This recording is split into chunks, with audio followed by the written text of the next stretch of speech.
through Charlemagne the God. Not the God, but that guy, but the real Charlemagne. Yeah. Yeah, because he's our great-great-great-great-great-great-great-great-great-great-great-great-great-grandfather. Does this mean you can call her if you want to? I'm going to have to now. Hey, Cuz! We'll talk about that. Girl? A bunch of other wacky stuff and some serious stuff as well, because we got the Super Bowl coming up and people are a little worried about some terrorism. Should we be watching out for that? Probably. It is the Chad Benson Show, Super Talk 99.7.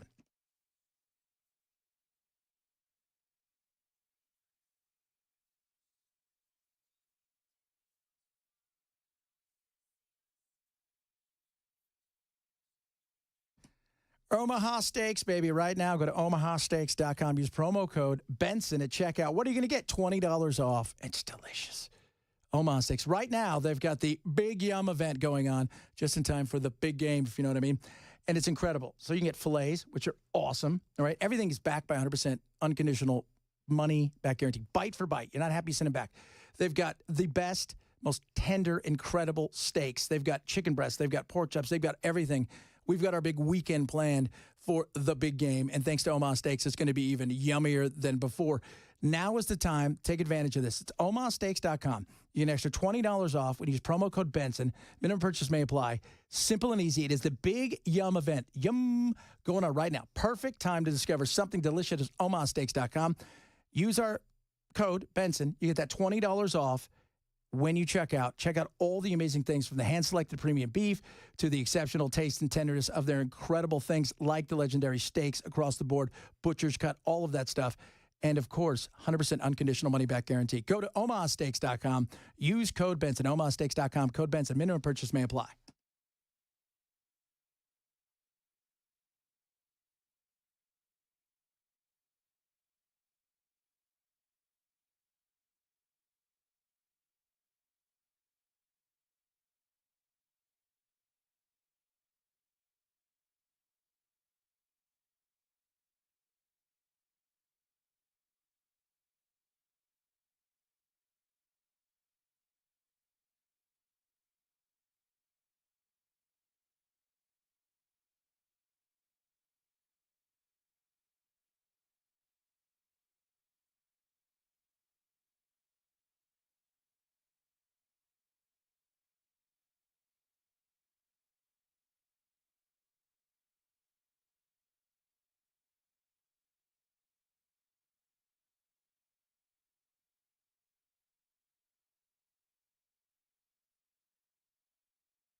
Well, President Trump says he and Mexico's president are going to pause, I guess, the so-called tariff war between the two countries for about a month after Mexico's president says she's going to help out more on the southern border. And nearly 5 years after the pandemic had many Americans working from home, San Francisco is about to make a change. We'll tell you about it at 12:30 on Super Talk 99.7 WTN. You guys know what happened 66 years ago today? No. The day the music died. Ah. That's right. Buddy Holly. Don McLean wrote a song. He did. 1971 is when he wrote that song. He's like, when did the plane go down? 66 years ago. 59. Can you imagine if it was for the flip of a single coin, we would have had no Waylon Jennings?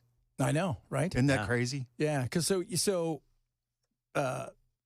obviously Buddy Holly, he had chartered the plane. The guy named Peterson who was going to fly the plane, not very well. And then you had... Don't be critical. It was one of those things where you're like, dude, should we really be flying in this weather? You know, it's like the same thing with like John F. Kennedy Jr. Are we not supposed to be above the tree line? I'm just curious. Yeah, I mean, it was crazy. There's a lot of talk of plane crashes lately. My wife even said there's a lot of plane crash talk. Yeah. And then you had the situation where the flip of the coin. So Buddy Holly, Alsop left and Waylon Jennings left, and then the Big Bopper, who was really sick at the time, and then Richie Valens, who was a little nervous about flying, and rightly so. It was just, and it was so weird because arguably at the time, Buddy Holly might have been one of the biggest artists, if not the biggest artist in the world. He was certainly at that moment the biggest artist in America. Yeah, but he was, they were going across the country in a bus with no heater. Some of the acts got frostbite. It was that bad. Wow. And, I mean, think about it today. I mean, you've traveled with some folks. Oh, yeah. What are they traveling in? They're traveling in tour buses with air conditioning and heating.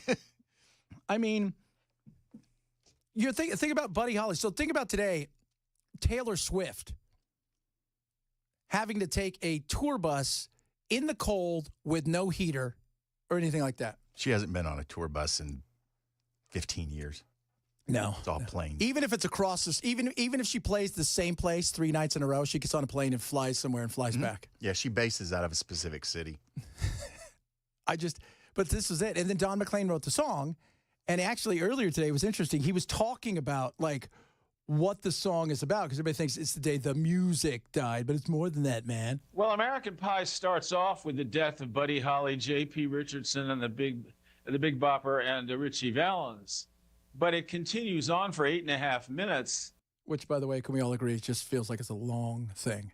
It's a very long song. Especially when you're flipping the 45 over to get to the other half of the song. Yeah, it's just nowadays you're like 8 minutes.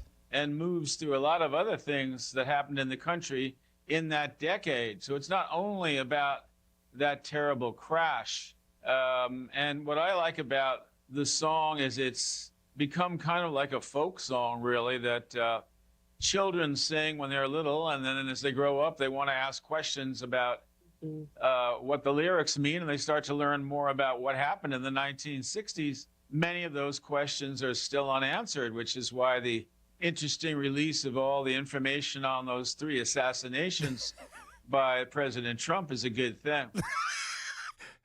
Totally, man. It's like super cool, dude. You're good to do that. Isn't that weird, though? It's like, is that what the song's about? Yeah, he had the record for the longest #1 hit in the history of the Billboard charts. And then Taylor stole it. And then Taylor got it with All Too Well. Like how? And he sent her a bouquet of flowers afterwards and congratulated her on finally beating his record. I mean, yeah, because it was 50+ years. Oh, it was a long time. I mean, that was back in the day. Like it's interesting. You go look back in the day, they were like, it's 2 minutes and 30 seconds to maybe 3 minutes. Anything over that, no. Never gonna do. Can't do that. So 8 minutes and 32 seconds or whatever it was. And I didn't know it was really all about everything that had to do with the 60s. We just think of it as the day the music died. Let's be real. It's kind of what we think about. Just letting you guys know. Follow me at Chad Benson Show on the Twitter and the Instagram and everything else. PETA trying to ruin Groundhog Day. We got to stop him for that, guys. This is just ridiculous. Thank you very much, sir. That guy was one of the greatest, probably one of the greatest lawmen. Like Walker, probably Marshall Dillon, then Walker. Wait a minute. You're literally putting James Arness above 25 Chuck Norris. seasons. 25 seasons, man. That's hard It's to... Chuck Norris, though, Yeah, but how many people did James Arness... Chuck Norris. James Arness killed... Marshall Dillon killed so many people. Well, but they were all bad. They were all bad. He didn't kill anybody that didn't deserve it, right? He wasn't one of those people. And Miss Kitty was not a madam. She was not, but she was as close as you're going to get. I mean, she on was 60s TV, yes. She was a bit of a hooker. I mean, I love her, but the fact is they don't really talk a lot about her past and his love. I get why he kept her at arm's length. You're my best friend, but no. You're kind of gross. And I love me some Miss Kitty. And the sad thing is how she really died in real life, too. She died of AIDS. Really? Yeah, her husband. I'll be. I think he had a liver transplant or something, and that didn't go well. And so, but, you know, she got really haggard at the end. Once color TV came in, it was not nice for a lot of people.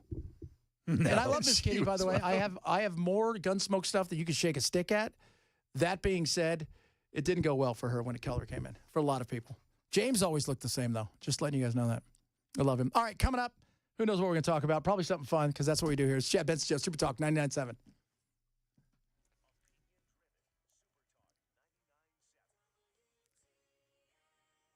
I'm Ken Weaver with your top stories. Got the full forecast coming up in 5 minutes. Mexico's president says now says President Trump's tariffs are paused for a month. So President Trump confirming the pause, saying Mexico will reinforce the border with 10,000 National Guard troops immediately as part of the negotiations.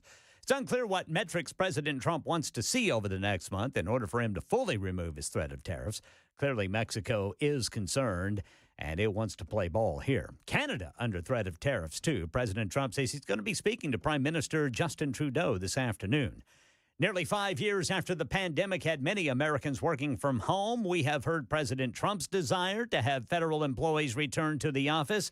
And he's not the only one, says Alex Stone. 30% of San Francisco city workers are still working at least part-time from home. And now there's a new push underway to bring city workers who went remote or hybrid during the pandemic back to the office. New Mayor Daniel Lurie. What our hope is that we get as many people back. Part of his new platform is to bring life back again to San Francisco by enticing private employers, many of which are tech companies, to implement return-to-office plans. Here in Nashville, a woman has been charged in connection to Saturday's panicked mass exodus from Opry Mills Mall. Apparently, everybody thought there was a shooter, and everybody was scattering. Well, 29-year-old Alexandria Dady surrendered herself to authorities last night to face kidnapping and aggravated assault after attacking her ex-boyfriend inside the Chili's, where he works there at the mall. So here's what police say she did.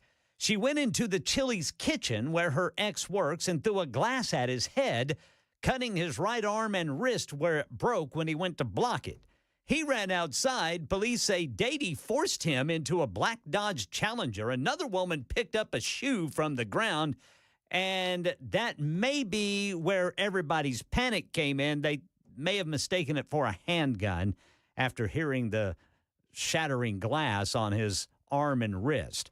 There were no shots fired, but about 40 police officers responded to Opry Mills Mall, spending hours clearing store by store to make sure no one was still inside or hurt. Turns out Dady is an ex-con convicted of aggravated assault, evading arrest. No way. Are you serious? Reckless she seems like she's a great person. Yeah, reckless endangerment involving a deadly weapon. She's free on a $40,000 bond. That's the latest news. Weather's next. I'm Ken Weaver, WTN News.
A lot of Democrats are upset.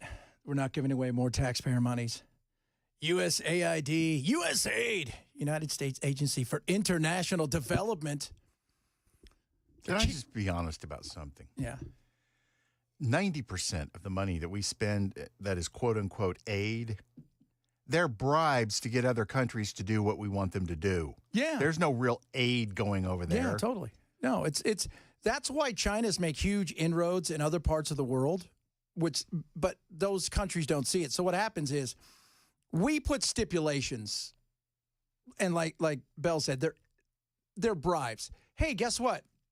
You guys need $8 billion to build a giant, aqueduct to help with electricity and blah, blah, blah, all this kind of stuff. Great. Here's the deal. We're going to give you guys that. No more, of the situation where girls can't go to school and you can't do this. We're imploring you to do this. If you want this money, there's going to be stipulation, and we give the money kind of, And then, if you want the loan guarantees, you got to fire the prosecutor. Yeah, and then they steal all the money, and they never do anything they're supposed to. China just comes in and goes, here's $50 million. We don't care what you do with it.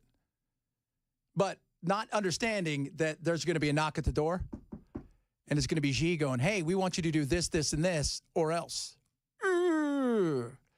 So earlier today, it ended. It's over. Like, it's gone.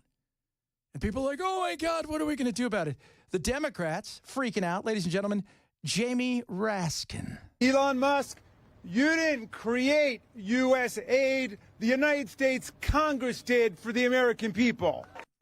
By the way, does anybody, up until today, most of you probably thought, isn't that the people that decide whether or not our beef is good? That's the agricultural department. What the hell does he mean they created for an American people? The American people bust their ass to earn their money, and then they get their taxes taken and sent to another country. Here. That's exactly what happens.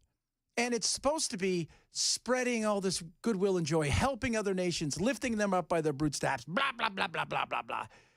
I don't trust anything that goes anywhere where we have very little control over it, because we know what happens. Money disappears. Even this weekend, Zelensky's like, we only got $70 billion. I don't know what you guys are saying. We got $170 billion. Where's that money at? Well, know that a lot of that's still on credit cards here because they haven't swiped all the way through. That being said, that stuff's been allocated, but it hasn't been used yet. We decide when it goes and when it doesn't go. That being said, really, Congress created this for what? Not for you or I. And just like Elon Musk did not create USAid, he doesn't have the power to destroy it. And who's going to stop him? We are. We're going to stop him. Elon Musk, you may have illegally seized power over the financial payment systems of the United States Department of Treasury, but you don't control the money of the American people. The United States Congress does that. Wow. Yeah, and you're a jerk. He's just, I don't even, what are you trying to say, bro? And Elon, you're your mom. That's what I think about you. What do you think of those apples? What a clown. An absolute clown. But that's what I expect. Everybody freaking out over this. They're not done. This is just another unlawful and intentional step until an absolute executive abuse of power. The U.S. Constitution is clear. It gives Congress the power of the purse, which is a critical check on executive abuses just like this. It's also a reflection of our founding fathers' desires to prevent a monarchy.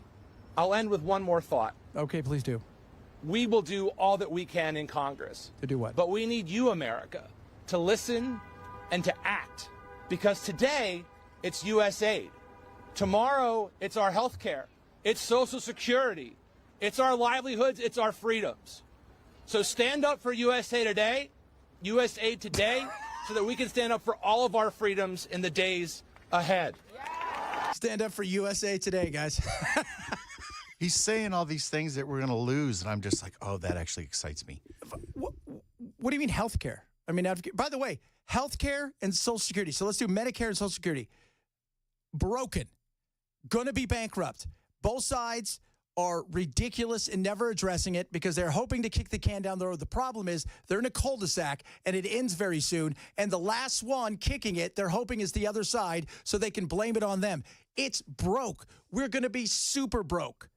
Like the kind of broke that you can't even pretend. Like it's one of those things where they won't even give you another credit card, right? You're so maxed out. And both sides, and this includes the Republicans, well, I'd never do that or I'd never take that away. Well, you better figure out how to address it. Because somewhere along the line, it's going to die as far as being able to take care of anybody. Social Security, Medicare, it's going to die. It's going to be nothing left. You're going to look in there and be like, there's nothing in here. No. And both sides, they don't want to deal with it. So they just kind of kick it a little ways, hoping, all right, if the other team gets in and they have to be the last ones to kick it, they lose. No, the responsible ones would deal with it. Nobody wants to take away somebody's Social Security. Nobody wants to take away somebody's Medicare. Nobody wants to take any of that. It's not about if they want to. Is it going to happen? And this is one of those things where, hey, what if I said today, we're going to take this $50 billion here, and we're going to put it over here into helping to take care of some of the stuff that we've got when it comes to other stuff. You can't do that. I mean, obviously, Congress needs to redirect that. What would those people say? Because it's not about taking away something.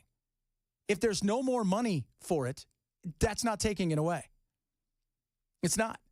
And this is the problem we have in this country, being this consumer-based nation.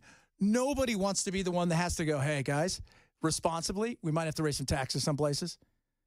Responsibly, we're going to have to cut some spending, so not everybody's going to get all the toys they've ever dreamed of. I'm just being responsible here because at the rate we're going, we're not going to have anything. You are the kind of person that wants to see old people freeze to death in the middle of the street from hunger. That's it. I'm exactly that kind of person. No, I'm the kind of person that realizes if we don't do something, that may happen. Not so much that, like, because he went a little graphic on that. Like, they're going to, hey, we don't have money for Social Security, so I'm going to take you outside while it's snowing. I don't think that's going to happen. You don't know that. You don't know that, sir. Do you guys remember when Paul Ryan, they had Paul Ryan pushing the old lady off the cliff? Like, that's the insanity. That's just insane. So this is where we are. At this moment in time, I'm glad that we're pulling back on some of this useless stuff. We give enough. And you know what? When something happens, we're always the first ones there. We never count the fact that when we move certain things, especially with our military, that ain't cheap. You think those things run on unicorn farts and happiness? They don't. We get that stuff places. That stuff is a lot. We give more than any other nation, and we never expect it back. We just expect you not to be an a-hole. That's all. What's going to happen here, though? They're going to whine. They're going to moan. This is the worst day in history. Next thing they're going to do is they're going to come take you away. This is everything. He's a monarchy, blah. Look, Elon's in there. There's no doubt. I'm a little curious about the fact that he does have access to some of the stuff in the Treasury just because. It's a little odd, right? Like, I didn't know we were giving you that. But that being said, do I think, of all the people to have access to something, do we really think that, like, what do you think, he's going to steal something? The guy that's worth $500 billion or whatever he's worth? He's going to go in the Treasury and steal the printing plates. That'd be awesome. Oh, my Lord. This weekend, Puxatawny Phil, I call him the ground beaver. He predicted 4 more, 6 more, 8 more weeks of whatever, winter. Is it squirrel, squirrel? But they're coming for him. I don't have one that says rodent. Puxatawny Phil. He's a squirrel. He's a ground squirrel. That's what he is. They're so big, I can't get on a tree because I'm fat. That's kind of what he says. But Pete is coming for him. Animal rights organization PETA is calling for changes to the celebration once again. But does its latest idea take the cake? PETA, or People for the Ethical Treatment of Animals, is now suggesting the town of Punxsutawney, Pennsylvania, replace the February 2nd Punxsutawney Phil Groundhog tradition with a weather reveal, vegan cake. Typically, if the animal sees its shadow, it means 6 more weeks of winter. If there is no shadow, that means early spring. PETA says the sweet treat would be similar to how cakes are used during baby gender reveal celebrations. Once the cake is cut, it would show either blue, meaning 6 more weeks of winter, or pink, meaning an early spring. Now, I don't know if you guys are aware of this. I don't care how good the cake is. I'm not traveling somewhere for a cake.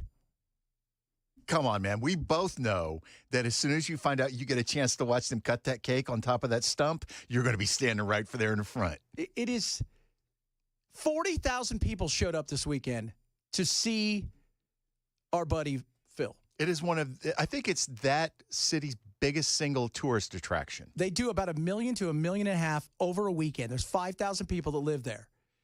But I'm sure they would bring in the same amount of revenue if they just cut a cake. You guys want to go watch them cut a cake? No. Yeah, let's go cut a cake. No, I don't want to watch them cut a cake. I want to see the rodent come out, right? And everybody cheers, right? So out comes the land beaver.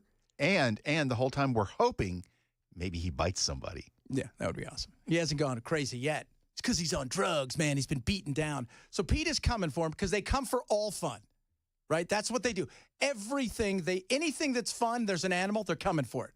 Like they think he should roam free. Dude, Puxatawny Phil has never been free. He's living the life that all other rodents dream of living. He's sitting around going, oh, dude, there's Tim. He gets to play Puxatawny Phil. That guy's such a jerk. He's living the dream. I'll tell you what, he's lucky. You know, I auditioned for it. I did. I actually was better than him, but they went with him. You know, I don't know why. Probably because it was rigged against me. It's insane. So they're coming for him, and this is what the people had to say in Puxatawny. If anybody comes for Phil, they're going to have to go through me and all of you. Am I right? Baby! If anybody comes for my giant rat, it's on. So their goal is to try to stop this from happening. They've tried many, many times before. Let me tell you how many times they succeeded. Zero, zilch, nada, because it's never going to happen. People enjoy it. Phil is fine. He has an amazing place that he lives every day of the year. It's not like he goes out and signs autographs the rest of the day, and people line up. I was watching it. It's like one of those bank tubes. Remember that when you were a kid? You used to have you could go to a drive-thru and you put the money in the tube and it would suck it up. He looks like he's in one of those. And people go and they stand there and they take a picture with him, and they wait in line for hours to take a picture with a giant round. Yeah, and Phil has never, ever once during his life woken up and went, oh, I got to find something to eat. I got to get out there in the fields. Yeah, never. He wouldn't Breakfast even is know. waiting for him every morning. If you turned him loose, he'd be like, I don't know what you think you're doing, but like. This isn't my four walls. I need my four walls back. And he's got his wife, by the way. Her name is Phyllis. And they've been together for quite a while, and they're very happy. So lay off of him, Peter. Go ruin somebody else's day. Coming up, who knows what we'll talk about. Trump, talk you right out. Tariffs, lots of tariffs. Tariffs on everybody. Talk a little bit more about that next hour. A bunch of immigration news. Interesting enough about immigration. Are a lot of these arrests for show? Because what people are finding out is a lot of these people who are being arrested are being re-released back into the country, and people are asking, well, what's the deal on that? Talk a bit about that, bunch of other stuff. Straight ahead, Chad Benson Show, Super Talk 99.7.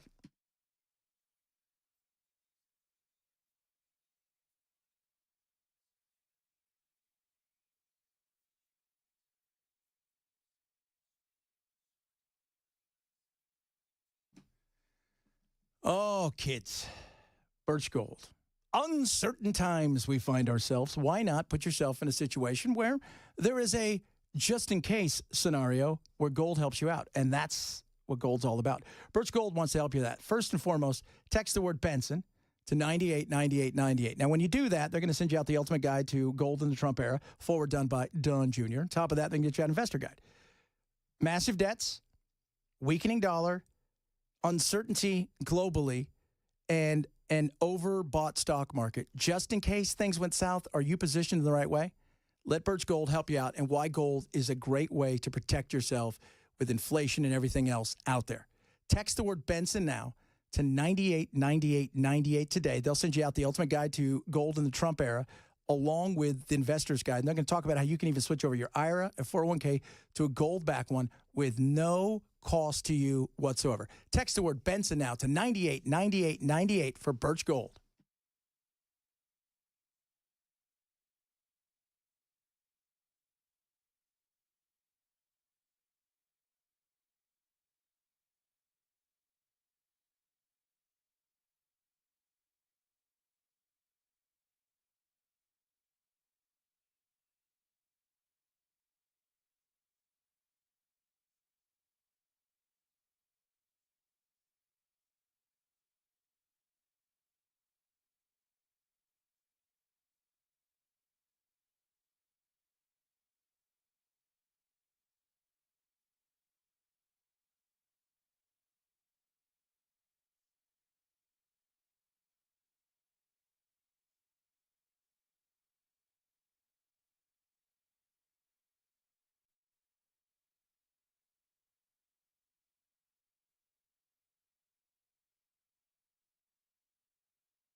on Canada and Mexico, 10%.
Well, President Trump signing more executive orders, and now it has turned into another press conference. I'll let you hear some of the other news that he is making coming up at 1 on Super Talk 99.7 WTN. It goes fast, Ken. That's what we're telling you.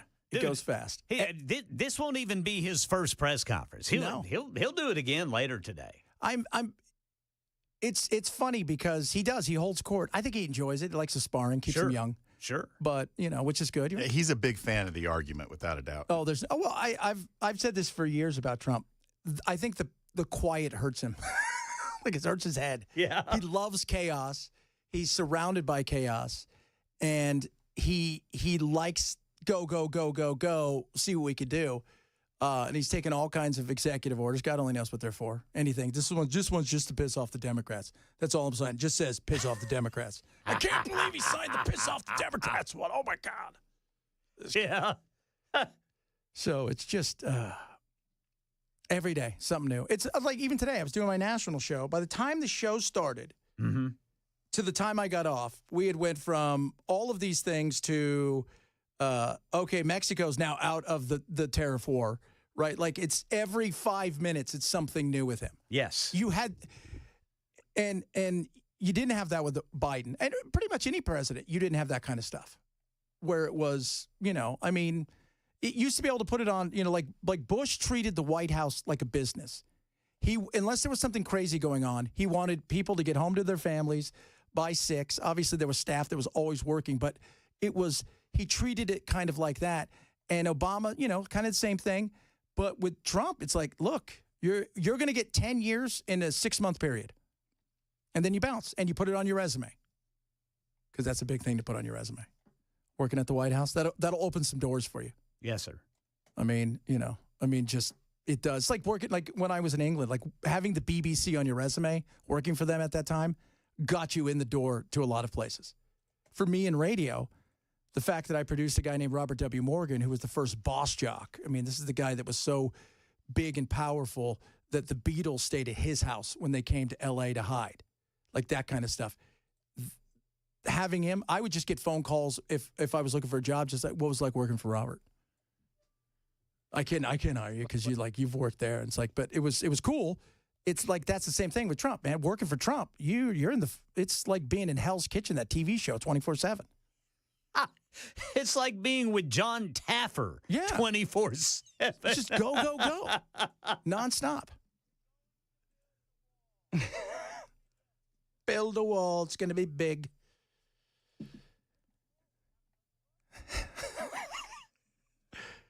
Oh, my God. Coming up next hour, talk a little immigration, bunch of other things as well. Some Super Bowl stuff. Terrorism and Super Bowl time? I hope not. It is the Chad Benson Show at Super Talk 99.7.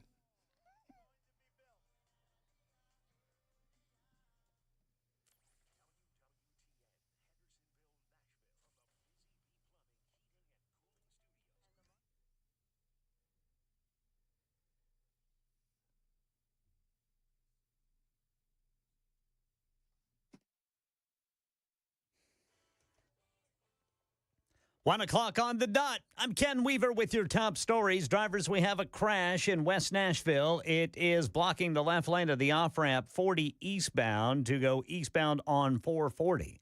Got the full forecast coming up in 5 minutes. President Trump signing more executive orders. One of them creates what is called a sovereign wealth fund, which he says could buy TikTok. He's also answering random questions from the media as he signs the orders. It was asked about the talk he says he's going to have with Canada's prime minister this afternoon before imposing 25% tariffs tomorrow. We don't need them to make our cars. We don't need them to give us lumber. We don't need them for agricultural products because we have all the agriculture we need. They don't take our agricultural product for the most part, our milk and dairy, etc. A little bit they do, but not much. We take theirs. Earlier today, Trump paused 25% tariffs on Mexico for a month after its president agreed to deploy 10,000 of her troops to help with illegal immigration into the U.S.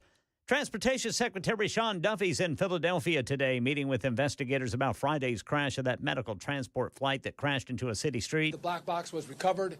That was a voice recorder box. We don't have a data recorder on this aircraft. All 6 people on the small jet, 1 person on the ground were killed. U.S. Southern Command confirming that 150 Marines have been sent to the United States base in Guantanamo Bay to start setting up facilities to house detained illegal immigrants. Newly confirmed Homeland Security Secretary Kristi Noem today said the base will hold the worst of those detained for entering the U.S. illegally. We are building out our capacity at Guantanamo Bay. Right now, that is where the worst are going. We have only a handful of individuals there now, but we will build out those facilities to have a capacity there to meet our need. Here in Tennessee, Spring Hill police still investigating the scene of a crash where a pedestrian was struck and killed early this morning. Happened along Saturn Parkway at the area of the Main Street ramp on the Parkway eastbound. The driver of the car that struck the pedestrian was located at a nearby gas station. A shooting in Clarksville last night. Police say a 15-year-old shot while sitting in the passenger seat of a vehicle at Chum's Discount Tobacco Store on Preachers Mill Road. That teen taken to Tenova Healthcare. Police are hoping surveillance video from nearby residents will help in the investigation. Astronomers worldwide say it's no cause for panic, but an asteroid the size of an office building is predicted to skim through our solar system in about 8 years. The space rock, dubbed 2024 YR4, is one of more than 37,000 near-Earth asteroids being tracked by NASA and its European counterpart. But it's the only one with more than a 1 in 1,000 chance of actually hitting the Earth. While astronomers will keep tabs on 2024 YR4 at 98.8 against, the odds of impact are still very low. That is Jim Ryan reporting. And the latest news. Weather is next. I'm Ken Weaver, WTN News.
New year, new comfort. It's time for you. Call Busy Bee, right? We still got some unsettled weather out there. We're going to get cool snap. We're also going to have some times where we could have some issues here when it starts to warm up. You want to make sure you're prepared for all of that with Busy Bee Plumbing, Heating, and Cooling. So when it comes to HVAC, best deals around, period. Free air duct cleaning with purchase of a new complete whole home AC, free air duct cleaning package upgrade as well. So when you buy the medium-sized package, right, the center one, they're going to give you the big one for free. And check this out, free furnace checkup with any heating repair, 15% off indoor air quality products. And how about the complimentary smart thermostat, which is amazing. So it's a $200 value. Think about this. Coming home, it's like 400 degrees with 9,000 degree humidity. You're like, oh, my God. From your phone, boop. You get home. Whew, it's amazing. Let's talk a little plumbing as well. All right, that's another thing. How about this? $300 credit on tankless conversion install and get a $250 off Smart Auto whole home water shut-off for More Than Satisfied Promise and the famous Beehive Club. So if you're thinking, what do I do, Chad? I need to call because I need some of this stuff. Call Busy Bee Plumbing, Heating, and Cooling, 775-7833, 775-7833, or visit them at busybeehvac.com.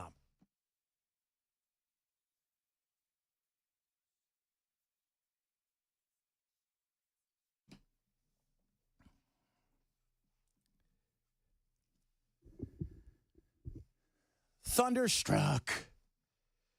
So we woke up this morning with the fear of never having Corona ever again. Never having avocado. The chances of having salsa was eliminated. And then, lo and behold, magic happened. Shine Bomb said, yeah, no, we're not going to do this. So what? Wait, what? So tariffs, which everybody's freaking out about, right? You know, people had, you had Chuck Schumer showing up with like a Corona and an avocado going, you're never going to be able to get any of these things ever again, and the football game's going to be ruined, or whatever he said, which is a bunch of crap. You know that. No, instead, what ended up happening was Mexico said, let's talk it out. And they came to some sort of an agreement. They've agreed to put in 10,000 soldiers permanently, like forever, 10,000 soldiers at their side of the border and stop fentanyl and illegal aliens from coming into our country. Great. I hope that's true. And the fentanyl issue is a big issue here that we need to deal with as well. We got to do our part, right? Can we just be honest? We're a consumer-based nation, not only when it comes to goods, but when it comes to drugs. If given the opportunity, we have consumed quite a lot. A lot. I mean, when you go and look at like the death chart where, like America's dropped down too, go and see that a vast majority of that is all self-inflicted, whether it's bad diet, suicide, or drugs, which is a huge deal. It is. It's a massive, massive deal. And we're a consumer-based country. Chris and I were talking about it earlier. Yeah, there's a fear of the, one pill can kill. I talked to Eric Bolling. I remember he was on Fox for a while, and I think he was on Newsmax for a bit. Eric's a really good guy. His son died of a one pill can kill. I think he thought he bought like Ritalin or something like that, Adderall, and it ended up killing him because that's how strong fentanyl is. And fentanyl is a beast. It is horrific. And it only takes one little thing and boom, you're in trouble like you could not believe. It is that bad. But we have consumed so much of it. There is a market here, so that's why they sell it here. And a lot of that has to do with the fact that we've got issues with pain medicine, in particular opioids, which have devastated a lot of states around us. Even here, but you look at Kentucky, you look at West Virginia, you look at the likes of Alabama and several others. It has been awful. Arkansas. That's why last week, because Trump sucks the oxygen out of everything, plus we had the plane crash, it wasn't noticed on Friday that there is a new pain medicine that's coming out that is supposedly, and I say that with a wink because we figure out how to turn everything into an addiction, a non-addictive drug.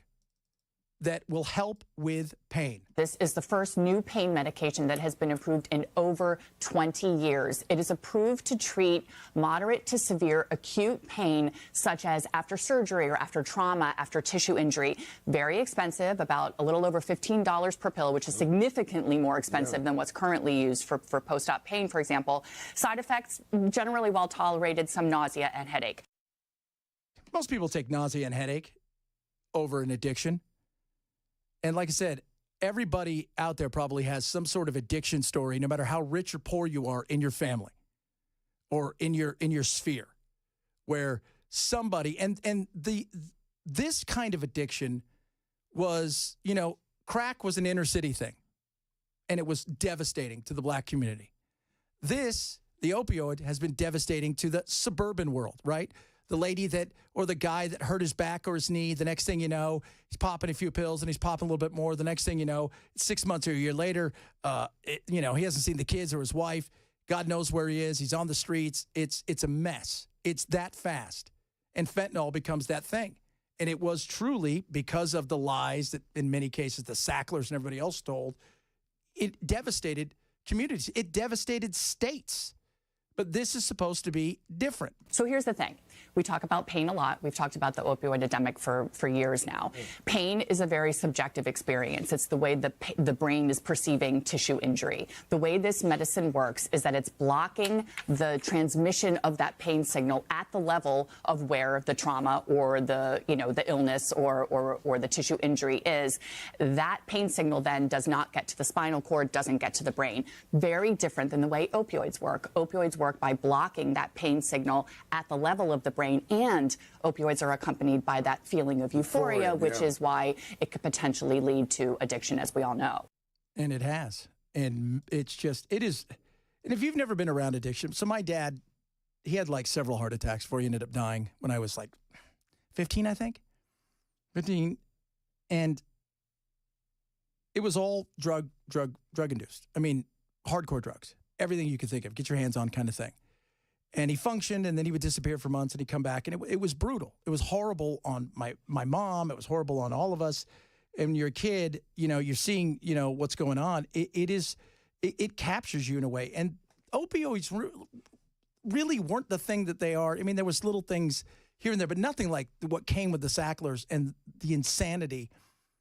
But I will tell you what, the pain thing is crazy, because there are people out there who've got genuine pain and they can't get rid of it, and they have to figure out how to deal with it. And the question is, can this be one of those things for people who've got chronic pain, who suffer from things that, they're not going anywhere and surgery's not going to fix it.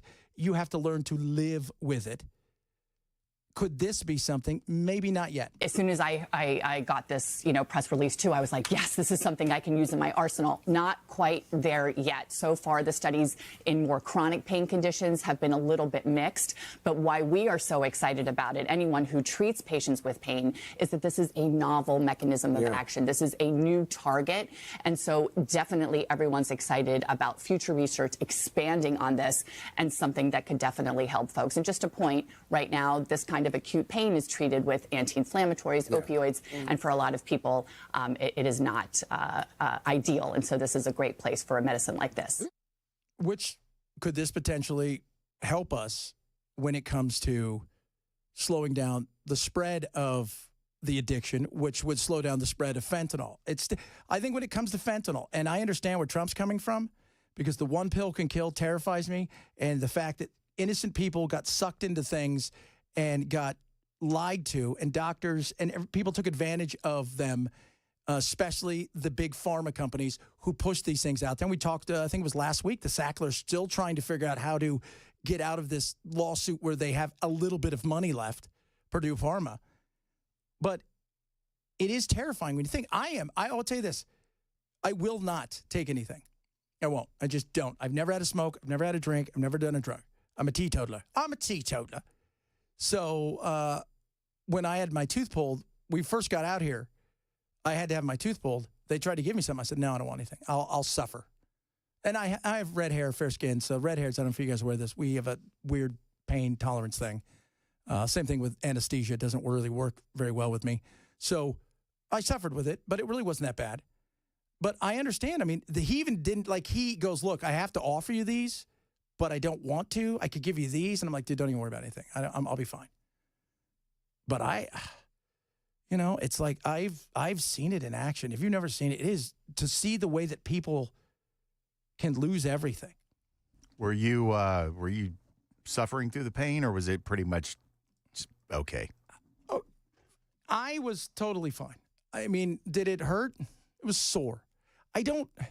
I'm weird because I don't know what it is. I have this super ridiculous pain tolerance kind of thing. And, and same thing goes with even anesthesia. When I had to go under, I woke up halfway through and they're like, oh, we got to hit him again. He's a redhead, you ginger. But I said, it's okay. Because the way I look at it is, it may hurt today, but tomorrow it's going to be 60% better. If I could just get through today, I'll be fine. And I know that there's times when people can't do that, but can I see how easy it would be to get hooked? Yeah, because I saw it firsthand. My mother was an alcoholic. My dad was a drug addict. I grew up around it. I wanted no part of it. None of it ever looked fun, by the way. But to see what it does to lives and families is brutal. And so I think on top of, yes, it's great that we're going to have guards at the border, some 10,000. I also think it's great that we start looking at ways that we can bring down pain tolerance in this country and the need for people to always look for, give me a pill to make it feel better. Because that's kind of where we are. It's where we are with everything, right? Give me a shot to make me not fat. Give me a pill to make it feel. If we can bring that down, that helps because the marketplace is wide open here. There's a reason that Mexico goes to China, gets all their stuff, and brings it across here because we consume it. Big time. Speaking of Mexico, I don't know what the numbers are going to be, but Canada's also having an issue with America. They booed us the hockey game, of which Chris told me that the Ottawa Senators are playing tonight against the Predators. They booed us last night. He wants people to go boo them tonight. Stay classy. Just let it go. Right? What's the use of booing the Canadian national anthem? It's a very nice national anthem. Ours is kind of tough to sing. It's a poem. It really wasn't meant to be sung. So, just go. If you go, whatever. Go get something to eat. But I think Canada it's going to be a little interesting because you've got Trudeau and them are trying to figure out how do you approach Trump. As I said on Friday, it is a great bargaining tool. It is a great tool to get countries to do the things you want them to do. A little bit different with China because of the consumption. But with us and Canada, because of oil and the amount of oil we consume and the kind of oil we consume, which is way different. We need heavy crude, and all of our refineries are heavy crude based. People think oil is oil, and oil is not just oil. No, it's not. You've got light sweet crude, you've got sweet crude, you've got Brent, you've got heavy crude. I traded it for a long time, all of those. So because of those, we have refineries that are built for heavy crude. We can mix a little of the light sweet with the heavy, but the fact is we consume so much of it, and it's built for us to consume it. We've got pipelines. We've got everything built the way that we need it to get it from them. We export a lot of the stuff that other countries need. And the refineries is also probably one of the biggest problems we have in this country is refineries. Nobody wants to own one. Nobody wants to build one. Nobody wants one next door to you. And the ones that are out there, because of the EPA, because of the expense of it all, nobody wants to have any part to do with them. So there's some for sale that nobody wants because it's a nightmare. So that's an issue. So that's why it's a little different with Canada because of the cost. And I know a lot of people say, we could just drill. Drilling's fine. We could go out, we could frack, we could do all that stuff. But it's the right kind of oil, and we don't produce enough heavy crude to make it worth our while right now to say, But at the same time, the thing about Trump that was smart is he came out and he told everybody, this is what we're doing. This is why we're doing it. We're doing this because we've got a massive trade deficit. They hit us big time with tariffs. that we don't hit them with, and we're going to come back and hit them. We're going to try to make it a level playing field as much as we possibly can. That's fair. But there could be some pain. And as long as people know there's a potential for something like that, people are like, okay, that's fine. You've told us. So we can overcome that. It's the surprise that people don't want. And as long as you're straightforward and transparent, I think people go, all right, we're good with that. Coming up, Elon pissing everybody off, running around. You think he's just running around D.C.? Just all over the place? 1 minute you're there, the next minute he's in your office. You're like, what is Elon Musk doing in my office? He wants to get on your computer, find out what you're doing, send an email from your computer, right? The next day he's over here. He's messing with Mitch McConnell. Starts a fist fight with Jimmy Raskin. I don't know what he's doing. Like, dude, don't you have a rocket to blast off? He's running the Doge. We'll talk about that, bunch of other stuff. It is the Chad Benson Show. Super Talk 99.7.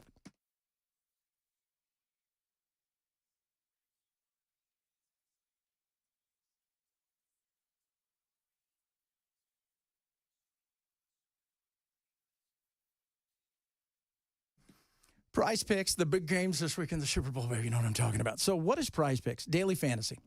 Up to 1,000 times your money, and it is simple and easy to do. It's not about picking teams. It's about picking players. What do you think player A will do? Will he do more or less than something? Say, for instance, Luka Doncic, the new Laker. Will he score more than 25 points or less than 25 points? There's one. And maybe AD, Anthony Davis, the new Mav. Will he score more than 20 or less than 20? You decide. That's how you pick your lineup. Now, when you use code CHAD, when you go to Prize Picks, download the app, use code CHAD. The minute you play your first $5 lineup, that was a lineup, you win an extra 50 bonus bucks from us, right to you. It's that simple, and it's fun to play. And get ready for the big game this weekend. Go to Prize Picks, download the app now, play your first $5 lineup. You get a $50 bonus immediately. Prize Picks, run your game.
Well, President Trump in the Oval Office today signed an executive order that could lead to the purchase of TikTok. But there's so much more to tell you about this. Coming up at 1:30, we'll do it on Super Talk 99.7 WTN. This ain't Texas.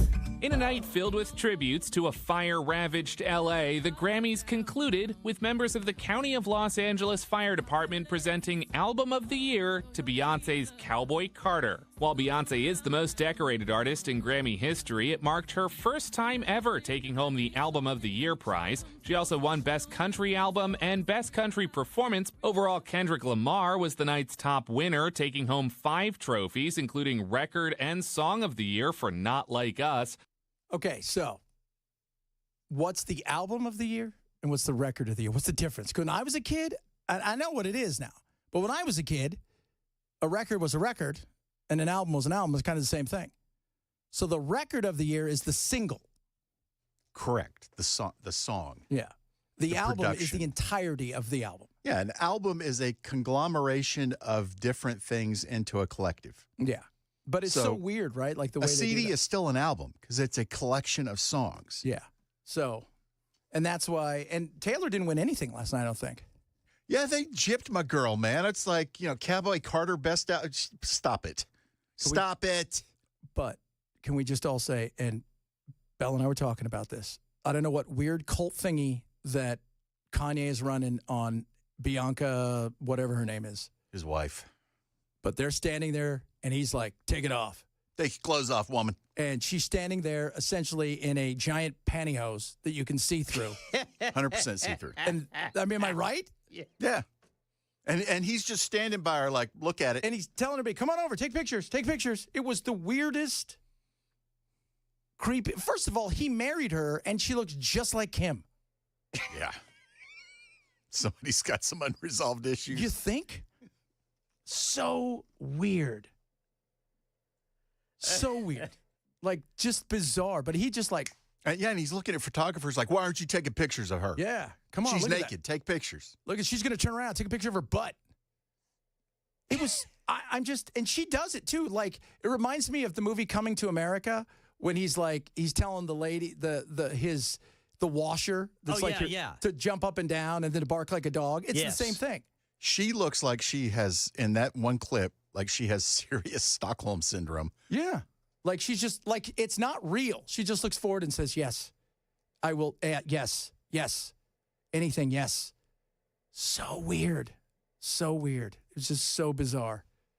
The whole thing is just, Jason says he's got the same outfit. Jason, I'm going to call you out on that one because if you do, I would like to see it. All right? I would like to see it. Just the outfit, though, not you wearing it, Jason. I want the whole thing. No, please, you don't want that. Everywhere. You don't want that. It's a pantyhose. Isn't that what it looks like? It does, man. I have been struggling to figure out what it looked like, and you nailed it. Yeah. It looks like she put on a big pantyhose. I mean, it's 100% see-through no matter how you slice it. Yeah. It's just, I mean, short of just saying, take it off and you're standing there naked, which will be next year. Like, yeah. Why is he out there? I thought he was banned forever after he ran up on several occasions to take away a trophy from Taylor Swift. Remember that? Oh, yes. I thought they told him he couldn't do that. I thought, you can't be here anymore. And then, of course, that was all pre-Nazi. That was all pre-Hitler's. Hitler was fishing buddy. That was the MTV Music Awards, too. I think the Grammys still want him around for the clout. For what? Oh, because he's a multi-platinum artist, man. Yeah. Multi-platinum, that's what, that makes you the big deal. Dude sells records. I don't know. It's just, it's the whole thing. It's like a cult. He built a cult. Like, it's almost like he built a robot. And like I told you off air, I think he has a Diddy moment coming at some point. Well, he's had many moments that are insane. No. Not. Like, what do you mean?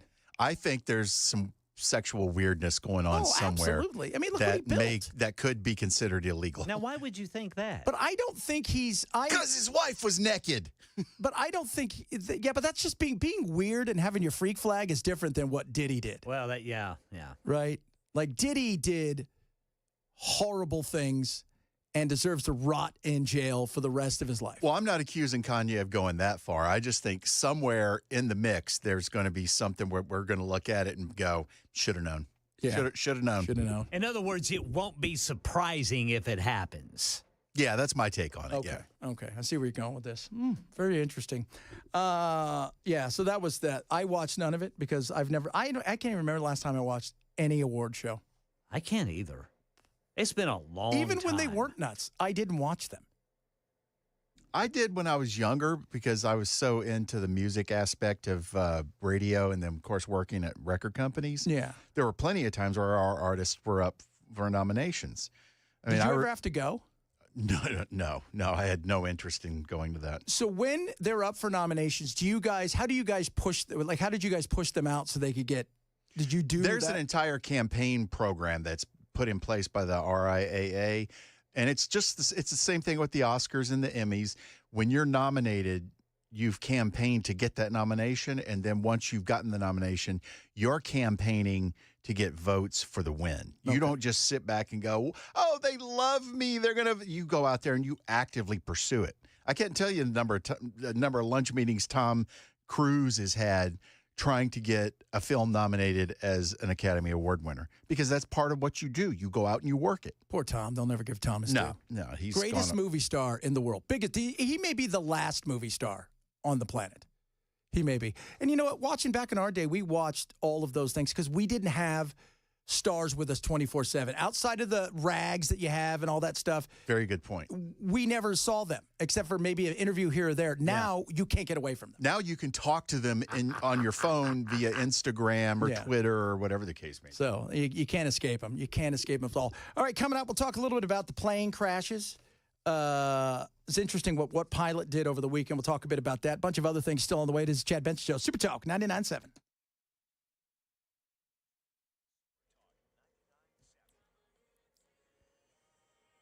1:30 on the dot. I'm Ken Weaver with your top stories. And in West Nashville, still dealing with that crash. It is a box truck that has flipped off the left side of the ramp there from 40 eastbound to go eastbound on 440. Full forecast in 5 minutes. President Trump in the Oval Office this afternoon signed an executive order that creates what reports say is a sovereign wealth fund and that it may purchase TikTok. It didn't provide, or rather he didn't provide any details about how exactly the fund would operate and be financed, but Trump previously said it could be funded by tariffs and other intelligent things, he said. The president commented on the deal struck with Mexican President Claudia Sheinbaum to pause a 25% tariff on Mexican goods entering the U.S. They've agreed to put in 10,000 soldiers permanently, like forever, 10,000 soldiers at their side of the border and stop fentanyl and illegal aliens from coming into our country. Says he's going to be speaking to Canada Prime Minister Justin Trudeau this afternoon. And President Trump today answering questions about Elon Musk and the Department of Government Efficiency after Musk placed employees of the U.S. Agency for International Development on paid leave. We're trying to shrink government, and he can probably shrink it as well as anybody else, if not better. Where we think there's a conflict or there's a problem, we won't let him go near it. Lawmakers in Tennessee and Illinois have joined 19 other states where right-to-die debates have begun. Here's Jim Ryan. With Roe v. Wade off the books, abortion rights opponents like attorney and lobbyist Will Brewer have shifted their efforts to physician-assisted dying proposals, like the one in Tennessee. We keep people from committing suicide when they're healthy. Why are we going to aid somebody in suicide in a different scenario? 10 states do allow the practice. In California, more than 3,300 terminally ill patients took their own lives with the help of a physician between 2016 and 2022. That's the latest news. Weather's next. I'm Ken Weaver, WTN News.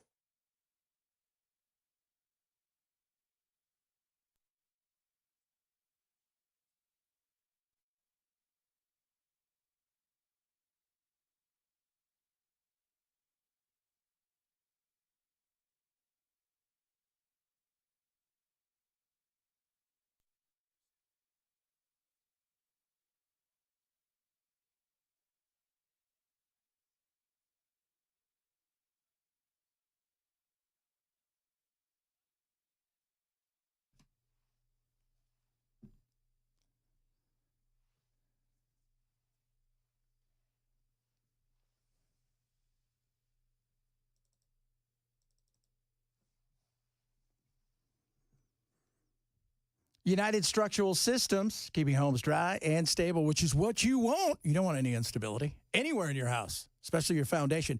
Let me tell you something. Snow melts, what happens? Turns into water. Boom, your basement walls, foundation gets in there. You guys know this. It only takes a little crack, a little something here, a little something there. Next thing you know, something goes from tiny to big, and it's nasty. Mold, wood rot. You don't want any of that. That's why you want USS. USS inspections are absolutely free, all right? So they're not going to go in there and say, hey, you need to buy this, this, and this. No unnecessary repairs. 30,000 five-star reviews. Google, they've been in business for 30 years. They've got you covered. So for yard slopes, does water have routine flow away from your home when the snow melts, or if it gets nasty out there, or something happens and it rains too much, you got a working sump pump? Do you have anything that you think, if it's, I've put it off, don't do it anymore. Don't. Call USS today. Have them come out, take a look. They're simply there to help. Right? And they guarantee their best. Call 615-488-7855. That's 615-488-7855. Or check them out online at USSTN.com.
Tariffs are very powerful indeed. Trump today got Mexico to say, all right, we're going to send 10,000 people to the border permanently. Everything's permanent until it's not. I think, they may be there permanently, and the minute Trump's gone, they're like, they're not there permanently. But there's no doubt that we've got to do some things to fix this nightmare of illegal immigration. And we have to be real about it. And real about how many people are going to end up staying, because we think we're going to get rid of everybody. It's just not cost effective. We don't have the money. We don't have the manpower. First things first, we got to stop the influx. We got to catch the bad guys. That's an absolute must. And those who are like, oh, when are we going to do that? Because you hear all those people like, well, if we catch one bad guy, we can catch somebody else. Can I point out to people who are idiots out there, and there's plenty of people on the left who don't quite get it. When you deny ICE from coming and getting somebody who's in jail that has a warrant to be removed by ICE. So they've got this, they've gone through the entire system, which means they've applied for asylum, had their hearing, had another hearing, and had a final hearing, and all of them were no, no, no. And then they did something and they got popped. When you say no and you release them out the back, they're going to find that person. And if they go into the house where they're at, and there's several people in there, and some of them have done nothing wrong, they're going to get popped as well. So you've made it worse for them. So good for you on that one, you idiots. Secondly, the reality of wanting Trump. I heard over the weekend Brandon Johnson, who is the mayor of Chicago, man, that place is just a dumpster fire. So you go from Lori Lightfoot to Brandon Johnson. They're all a mess, right? Like Illinois, remember how it was like 3 or 4 governors in a row all went to jail for something? They're always going to jail. Like Illinois is the slimiest, shadiest place when it comes to politics. And that's saying something. Even DC's like, it's gross. Like, just don't go there. So you've got this thought process that, well, if ICE shows up here, we're going to arrest them. Really? Is that what you're going to do? Because you know the cops are like, look, we don't want to get involved, but we're not arresting federal agents. You guys are crazy. But that's where they were. So here we are, alas, in the insanity of what is going on. And this is the head of the Border Patrol, the head union, Paul Perez, talking about just the wackiness when it comes to immigration, the battle that's going on between the cities, even the likes of Phil Murphy, the governor of New Jersey, and his craziness. So we're hearing about it, and this is more and more. These activists are always looking for some silly cause that goes against protecting the citizens of this country. They're offering to protect those criminals that we're coming after that are committing crimes everywhere. There is no reason for them to be out there doing what they're doing, because regardless of the impediments that they put forward, we're going to get these people. And if there are accessories, if they're hiding them, if they're doing anything to impede, they're going to face charges as well, as they should. Okay. How about the story? And we're looking for the worst first. That should be it. The thought process that you're going after everybody, we just don't have the manpower. And already we're seeing that not only do we not have the manpower, we also do not have the space, because a lot of people that are getting caught up in this, they're being paroled right back out. So of the 8,000 that were taken into custody last week, which isn't a lot, by the way, a lot of them were already released. They're taking the worst first because you got to have bed space for them. You can't just carry them around. You're not putting them inside of your van and driving around for 2 weeks, and then you go, we're going to dump them off. It doesn't work that way. Right? All right, guys, everybody's got to take one home. It's like, it doesn't work that way. How funny would that be? We don't have any space. All right, we got a new plan here. It's called Border Buddies. Never let go of your Border Buddy's hand. Everybody's got to take home one. All right? Aw. I don't have the room. My wife is going to be so mad. So Phil Murphy, the governor of New Jersey, love to talk about, because so many of these people, right? And we've talked about the fact that you're going to get city council people. You've had somebody in San Diego who just won a big city council race and they resigned because they say they're already getting death threats and all this kind of stuff, because it's about ringing the bell and saying, look, I'm a social justice warrior, blah, blah, blah, blah. So Phil Murphy comes out and says this at some sort of event. There's someone in our broader universe whose immigration status is not yet at the point that they are trying to get it to. And we said, you know what, let's have her live at our house above our garage. And good luck to the feds coming in to try to get her. I mean, he's daring the... Why are you doing that? Like, honestly. First of all, if I'm that person, why are you bringing attention to me? Okay, you've invited me into your house. Did you just use me to make some sort of statement so you could say, look at me, look how cool I am, look at all the cool things I've done, look how I'm going to stand up for the cause? Is that what you did? Because that's not cool. And to say that we're not going to come, really, unless you've broken the law. And this is the other thing. They could be here on a visa legally, but their visa could be getting close to expiring and they want to be a resident. They could be a resident and they want to be a citizen. There are plenty of things that he kind of intimated at. You could show up and go, this person's a resident or this person's here legally. We can't throw them out. They're a student. But it's the way that you got to make yourself known, right? It's part of checking the box, the badge of being part of the resistance. Very, very foolish. It's foolish for anybody to dare the Trump administration to do anything. Trump is a very, very strong leader. He's got the right people in place. And I believe that if the governor is going to play these games, he's putting people in harm's way, and he's protecting somebody that shouldn't be here legally. So if they have to charge him as well, then so be it. He's actually begging for it. A lot of people want that. They want to be that. They want that, look at me, I've got to, he's not going to jail forever. He's not going to jail for much more than, well, it's Chicago, so probably going to go to jail for much more than an hour or so.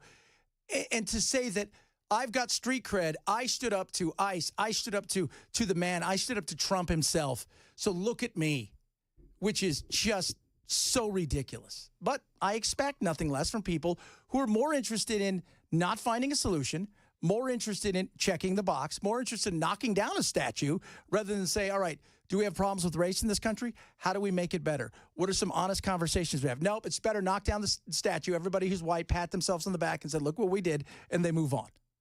And that's one of these things here where he's not at risk for anything real, but he'll sacrifice somebody else potentially for the sake of himself to say, look at me, right? And he's in New Jersey. So, will they even arrest him? Probably not. I said he was in Chicago because everything crazy happens in Chicago. Trump earlier today talking about tariffs. We've disagreed before, and I'm sure they didn't have any idea what they were talking about, because already you see what's happening. Look at Colombia. Look at what happened with that. Everybody said that with Colombia it was going to be a disaster. In one hour, everything was settled. You know why? Tariffs. Without tariffs, they wouldn't have been the same way. They would not have treated me the way they treated me, which was extremely nicely. Extremely nicely. They were nicely people. So tariffs worked on Colombia, maybe working a little bit on Venezuela and the fear there. Mexico's promised to send 10,000 troops. And there was just a battle I was reading in Nuevo Laredo where one of the big cartel hitmen was just taken into custody. So we'll see what that looks like. But Canada's up next. And I don't know what, I heard Trump talking about, well, it's fentanyl. The amount of fentanyl that comes through Canada is virtually none. Okay? It's none. So I don't think, he could talk about the fentanyl and the illegal immigration. What kind of illegal immigration comes through there? I have no idea what comes from Canada, because nobody's going, all right, so once you get to Mexico, get on a plane and fly to Winnipeg and then come back across. They'll never see you coming.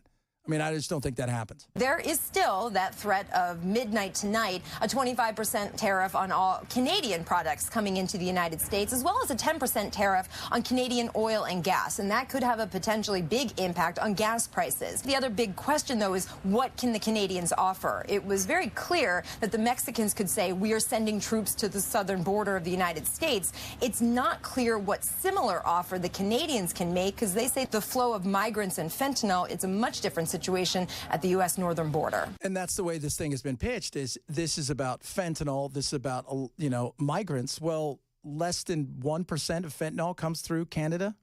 Even if it's 2%, it's negligible. How much illegal immigration comes through Canada? Probably not a lot to make it. So what is it? I have no idea what that is.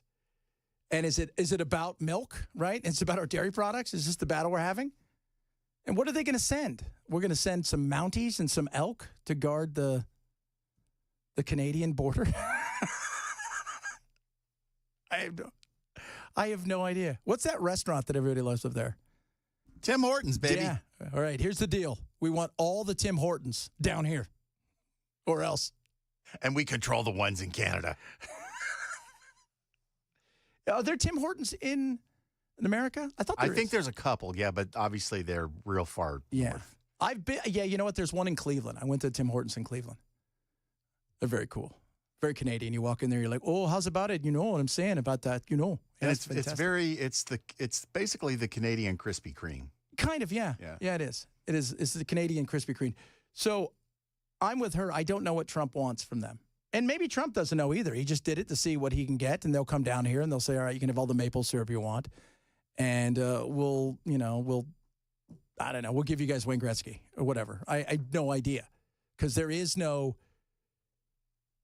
if you're just talking about the fentanyl stuff, that just seems bizarre to me. And the oil issue, we talked about it earlier. That is an issue. It would affect us a little bit. We'd feel the pain, but as long as it's short term, people I think are willing to go with it. But it is curious to see tariffs are very much a great point to start at when you're talking about negotiations. But you do have to have some sort of jumping off point as far as, all right, we want this, and I just don't know what this would be. Coming up, who knows what? We're having fun. It's a Monday. We do that kind of things here. That's what, Bell and I were talking about today. We don't care what we're talking about. As long as we're doing some fun stuff. We have some fun stuff coming up, by the way, too. I'm not playing with you guys. We got some real fun stuff. So don't you go anywhere. Chad Benson Show, Super Talk 99.7.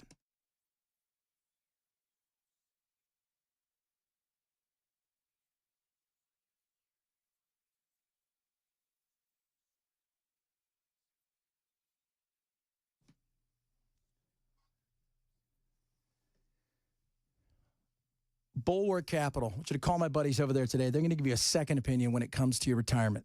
They're who I swear by. They're who I send my family and everybody to. They are the best. Now, what are they? Well, they're a company that's going to work with you in your retirement. And I know you hear a lot of people, what about this? What about that?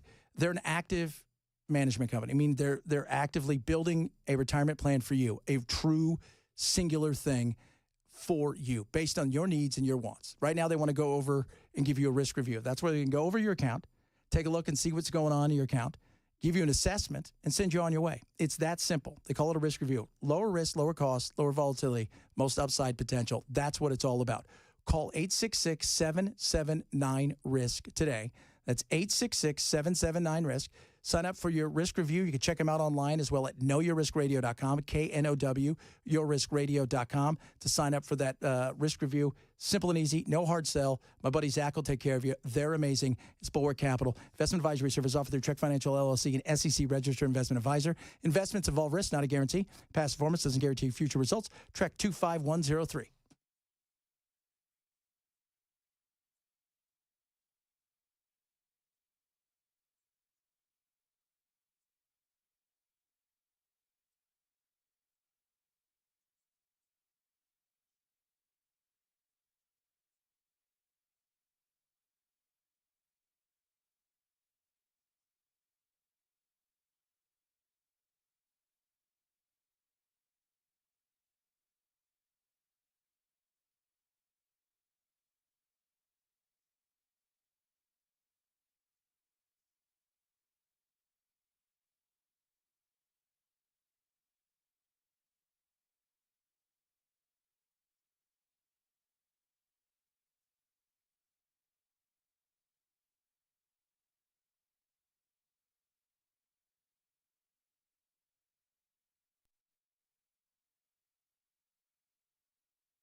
President Trump moving the country toward creating a government-owned investment fund he says could buy TikTok. I'll tell you about it at 2 on Super Talk 99.7 WTN. The Dallas Mavericks trading their franchise superstar Luka Doncic to the Los Angeles Lakers for former NBA champion Anthony Davis. The five-time All-Star was the face of the Mavericks, leading them to the NBA Finals last season. For Dallas, it's a shocking move. They now move forward with 31-year-old Davis and Kyrie Irving. Watching players, I woke up and I thought, what the heck is this big trade? It's all over the news. It can't be real. Like, there's no way. And even other pros were like, it's got to be AI generated. It can't be real. No, they traded away their superstar who has put on a few pounds. He is a bit porky, and I don't think they wanted to invest $350 million, which is what would have been his max contract coming up. And he's only 25. And I think they were frustrated because he's gotten to the point where the weight had gotten to him.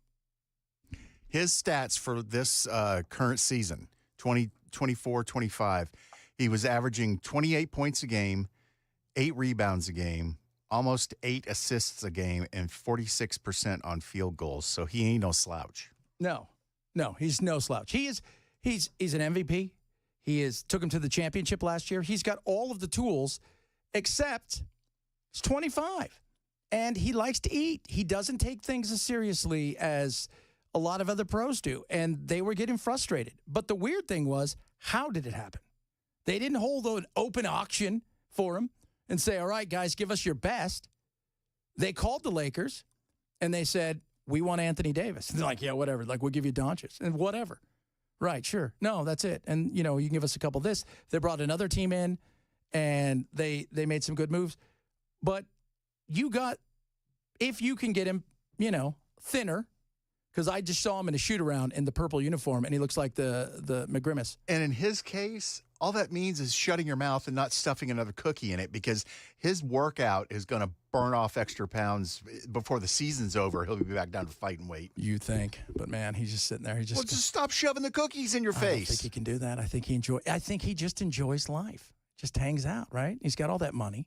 But now with him going to the Lakers, he doesn't get to sign a max contract. And a lot of people say that's in your face. But they were talking, he got hurt this year, and nobody felt sorry for him because it was all based on the fact that he's a little pudgy. He is. He's a soft Euro, but he's amazing. On his day, maybe nobody better in basketball. So it's interesting. Several of you have chimed in about, Canada owes us money. No, they owe us nothing. They have a lot of our debt, but they don't owe us anything. We have a trade deficit with them, which means we're spending more purchasing their goods than they're purchasing ours. So that's the way that works. So that's a big issue. We have a deficit when it comes to our trade, meaning because we don't produce, and that's a big deal. And we're going to talk about it a little bit later, but we're a consumer-based nation. We've decided somewhere along the line, 70s, 80s, we wanted everything cheap. We wanted it cheap, and we got it cheap. Speaking of sports, this weekend, the NFL Super Bowl, super-duper Super Bowl in New Orleans, where, of course, remember, it seems like forever ago that we were talking about a terrorist attack in New Orleans on New Year's, and now they're back for the Super Bowl. We're going to do our very best to make sure that we're identifying homegrown terrorism as well. That's the one thing that overwhelmingly has happened in this country is we've seen a rise in events like this where the individual was actually an American citizen. And there is a worry about what might be. My assumption is that I'm not too worried about the Super Bowl. I think they're going to be and as we've talked about, it's not the Super Bowl itself. It is not that portion of what goes on inside of the arena. It is what takes place outside. It's the gathering of people that is the worry because of having a bunch of people standing around. They're easy pickings in somebody try to do this, but I just think they're so ready for it. You want to go somewhere they're not ready for it. Like that's what you want to do if you're a terrorist. We'll find out this weekend, what kind of, because I've seen some of if you've never been to a Super Bowl, even to go there as media, it is crazy. And now on Super Double Triple High Alert, Yeah, good luck trying to get anywhere near the game. Coming up, we'll talk a little bit more immigration, some tariffs. Everybody's very excited about Tim Hortons. Apparently, it's coming here, Bell. Just let you know that. It is coming here, Tim Hortons, to Tennessee. We got a In-N-Out Burger and a Tim Hortons. Woo! Chad Benson Show, Super Talk 99.7.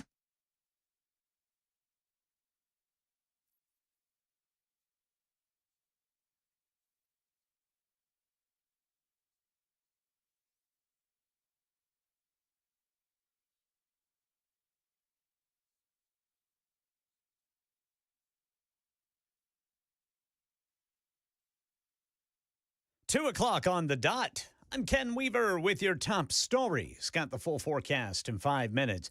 President Trump moving the country toward creating a government-owned investment fund, signing an executive order today to create an American sovereign wealth fund, which he says could be used to buy TikTok. President Trump started taking questions from the media, was asked about imposing 25% tariffs on Canada, and how he'll be speaking with Prime Minister Justin Trudeau this afternoon. And, you know, I wouldn't mind making our cars in the United States, so we have a problem there. I'd like to make our cars in the U.S. We don't need Canada to make our cars. With that being said, we're going to have another call at 3 o'clock. Trump paused tariffs on Mexico today after its president agreed to deploy what Trump says are 10,000 Mexican troops to the border to help fight illegal immigration. An update from officials at the scene of Friday's deadly jet crash in Philadelphia. Here's Dave Packer. Investigators have recovered the voice recorder from the cockpit of the medical transport jet that crashed shortly after takeoff near a Philadelphia shopping center Friday night. Transportation Secretary Sean Duffy joined officials at the site of the crash Monday. There is an enhanced ground proximity warning system. Information can come off that device, whether it's the speed or location of the aircraft. Duffy says he hopes to get investigators' preliminary report within 30 days. Homeland Security Secretary Kristi Noem today in New Orleans briefed on security measures for the Super Bowl, said the department's working to identify domestic terror threats like the New Orleans attack. We're going to do our very best to make sure that we're identifying homegrown terrorism as well. That's the one thing that overwhelmingly has happened in this country is we've seen a rise in events like this where the individual was actually an American citizen. Secretary Noem visited the memorial to victims of the New Year's Day truck attack on Bourbon Street and joined Louisiana's governor and New Orleans mayor for a moment of silence for the 14 people killed in the ISIS-inspired attack. Jordana Miller updates the Gaza ceasefire. The Israeli Prime Minister in Washington meeting with Mideast envoy Steve Witkoff. That a day before Benjamin Netanyahu sits down with President Trump at the White House. The president wants Netanyahu to quickly end the Gaza war and bring all the hostages home, including 6 Americans. But Netanyahu is weighing another round of fighting in Gaza as he watches Hamas reassert its control over the streets and send the message it has not been defeated. Here in Nashville, Metro Police say a woman has died from a gunshot wound to the gut yesterday. Police say she and her boyfriend were fighting inside their 28th Avenue North apartment. The boyfriend, 64-year-old Ray Greer, allegedly admitted he shot 44-year-old Leslie Yount during an argument over money. That's the latest news. Weather is next. I'm Ken Weaver, WTN News.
President Trump in office. Number 47. And right now, our buddies over at the Wellness Institute of Nashville, Dr. Mitchell, Dr. Ashley, have something for you. 47% off non-surgical spinal decompression in the big 47 offer in 2025.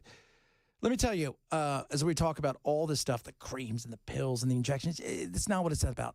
Dr. Mitchell, Dr. Ashley, they're going to take care of you in a way that is completely different. There are no pills or spinal creams, right? This is all about futuristic facility that they have that's going to help you with the latest equipment, get you feeling better, get you rocking and rolling. And I've been to the facility. It is amazing. It is incredible. It's out of this world. Seeing the smiles on people's faces, understanding what they can do for your back is awesome.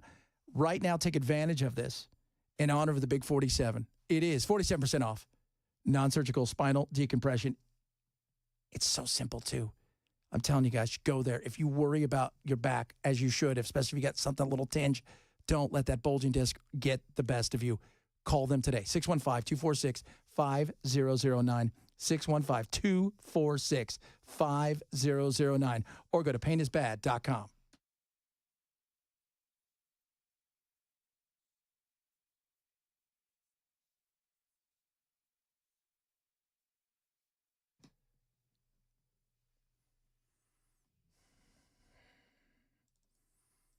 Mexico capitulated.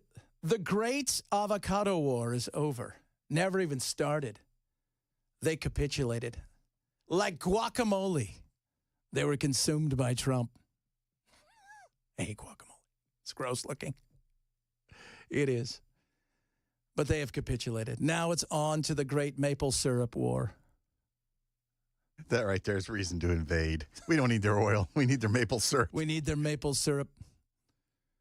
So Trump got what he wanted, which is troops on the border. They've agreed to put in 10,000 soldiers permanently, like forever, 10,000 soldiers at their side of the border and stop fentanyl and illegal aliens from coming into our country. Which is great. Let's get it done. Let's see how long it lasts, because that's always something.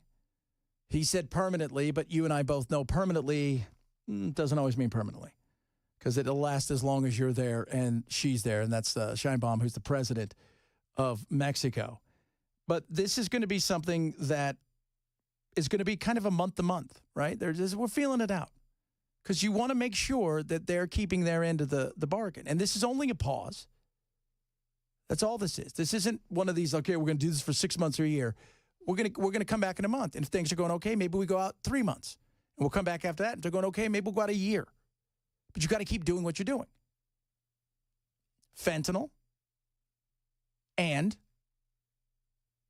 illegal immigration.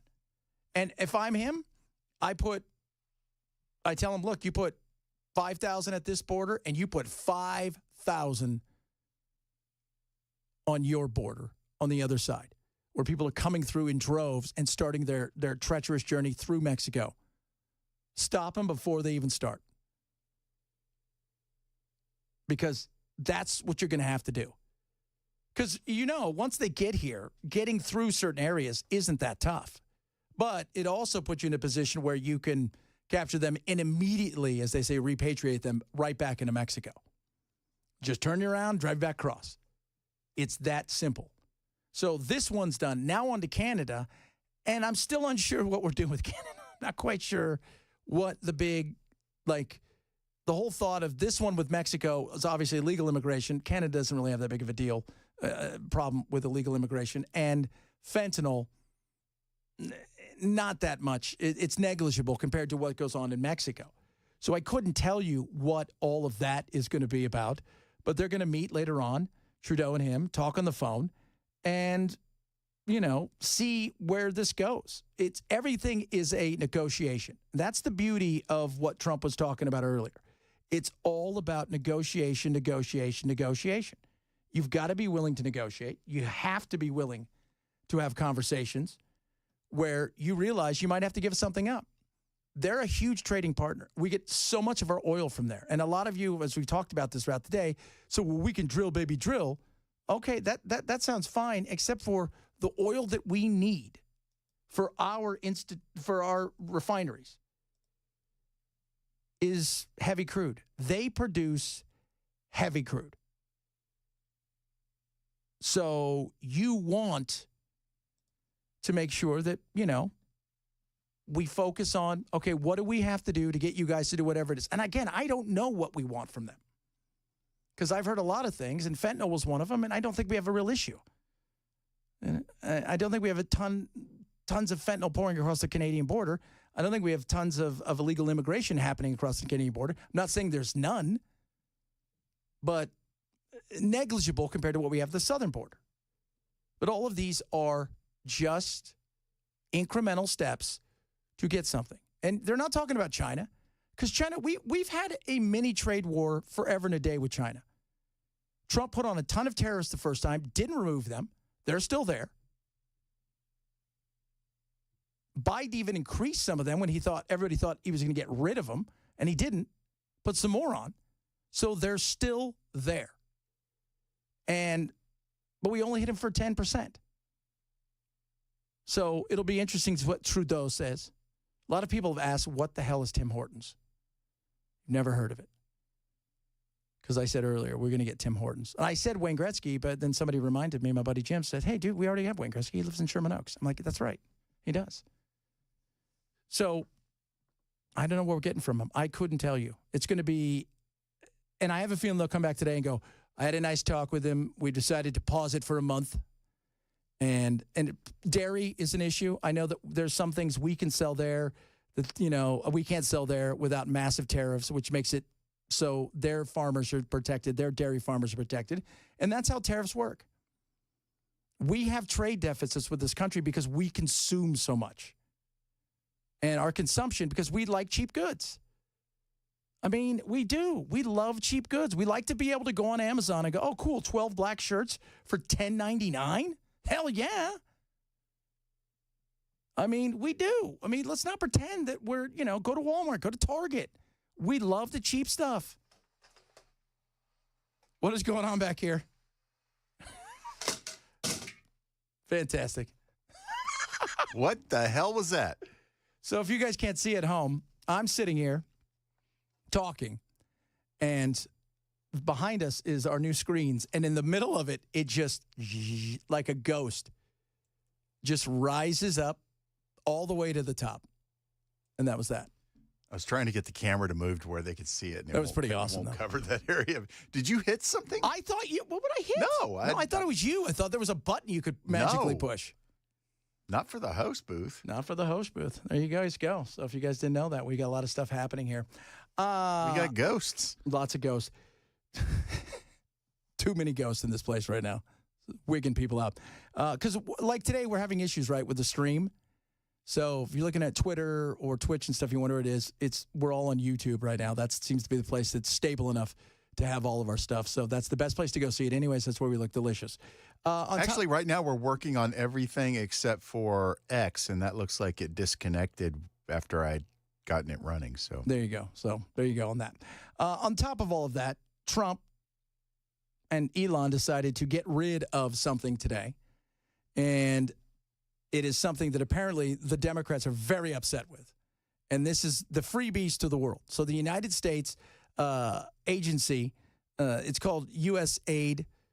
So, Agency of International Department. So we go out, we hand out all kinds of stuff. Diplomats say, oh, yes, here's this. Here's $50 million for you. Here's $100 million for that. Here's $100 million. And they're freaking out, which is hilarious because that's what you do in the world of Trump. Everything is hair on fire.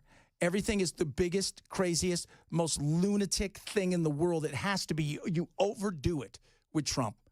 And, of course, they come out today and it's over, right? This is just the first step to the tyranny and the dictatorship that is Donald Trump. This is just another unlawful and intentional step until an absolute executive abuse of power. The U.S. Constitution is clear. It gives Congress the power of the purse, which is a critical check on executive abuses just like this. It's also a reflection of our founding fathers' desires to prevent a monarchy. I'll end with one more thought. Okay. We will do all that we can in Congress, but we need you, America, to listen and to act, because today it's USAid. Tomorrow it's our health care, it's Social Security, it's our livelihoods, it's our freedoms. So stand up for USA today Why would I stand up for USA Today? Oh, you mean USAid. That's not what's going to happen. This USAid, there's $50 billion in it. I don't know, I think there's 1,000 plus employees, give or take. And what it is this is the money we hand out to a lot of nations, small nations that are struggling. They're our allies. You know what they're not? They're over here asking for us to give them money, and we go and say, yes, we'll give you guys some money. We need $50 gazillion because we need to build a solar, water fountain or whatever. And you're like, fine. But you got to let girls go to school. Like, that's kind of the way we do it. We give them these little parameters, these little things that you've got to do. You can't do this, that, and the other, in theory. And then what happens is the money goes there. A bunch of people in government steal a vast majority of it. They rarely build whatever they say they're going to. And alas, our money's gone. And Elon Musk and them have said, yeah, enough of this. And I have zero problems with this. We can help in better ways than this. If we want to, quote unquote, nation build, it's ridiculous. If we want to hand money out to people with strings, again, it's ridiculous.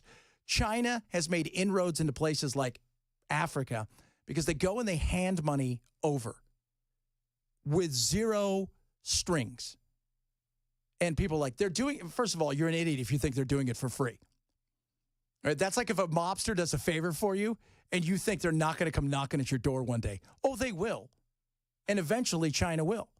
And that's the whole, Belt and Road Initiative with the big part of that stuff. They're going to.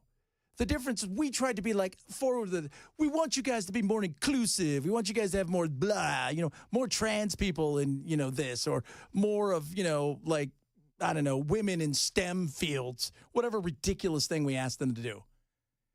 And then we'd give them money. And again, they'd piss that money away and it would disappear and everybody got wealthy off of it. And, they'd be back later on. No problem with that. We've got better ways of handling this. And one of the things I heard several people in Africa say, which is good, because the more that the government depends on our government in a lot of these places, the less it trickles down to the people and the more that they struggle below the government. And I think that's a smart thing. Nation building is stupid. Doing anything is stupid. If we want to export something, we export capitalism in a strong way. If that's what we really want to do. We export capitalism to people who've never seen the opportunity to have freedoms where they can really kind of decide their own fate, because in many cases they got dictatorships or just poorly run governments or governments that fall apart all the time. See the Democratic Republic of Congo right now, which is a nightmare. And by the way, as far as natural minerals on the planet for the things that we need, there is no place on earth that has more of that than the Democratic Republic of Congo, the DRC. Huge. And so you've got Rwanda next to them, and you've got the Democratic Republic, and they're kind of coming over the border and fighting and taking over towns, saying they're doing it because, one of the rebel groups has run over there. And it's all about gathering as much power as possible, because if you can control a lot of those things, whether it's electric cars, cell phones, all that stuff, it's all right there. And completely been just unused in a real way. It's awful. But if you want to export something, export that. Handing people money isn't going to help them. And I'm glad we did this. Absolutely. Tim Hortons, by the way, is interesting. People are very excited about it. It's like, but people also don't know about it. I've had Tim Hortons, and I know they have their coffee. You can get it for like the Keurigs and stuff. Yeah. But, I mean, I don't drink coffee. When are they supposed to open one here? I don't know, man. I'm excited, though. I might have to eat a donut that day. And by the way, Tim Horton was a professional hockey player. He played in the NHL. I would definitely. Okay, so the Tennessee location is opening. Supposed to open later on this year. We'll see. So when it's going to happen, I'm not quite sure. I need a maple bacon donut. So Tim Horton franchise on West Main Street. Oh, that's over in Lebanon. Yep. Yeah. So that was announced last month, but when they open, I do not know. So think of it as a kind of a Krispy Kreme meets a Waffle House. With a little Duncan thrown in. With a little Duncan thrown in there as well. So get ready for that, kids. Get ready for that. We'll talk about God knows what. I mean, I have so much crap to get to. I want to get to Jack the Ripper. Maybe we'll do that next because they may have found out who Jack the Ripper is thanks to DNA. What? We'll discuss that. Bunch of other stuff straight ahead. Chad Benson Show, Super Talk 99.7.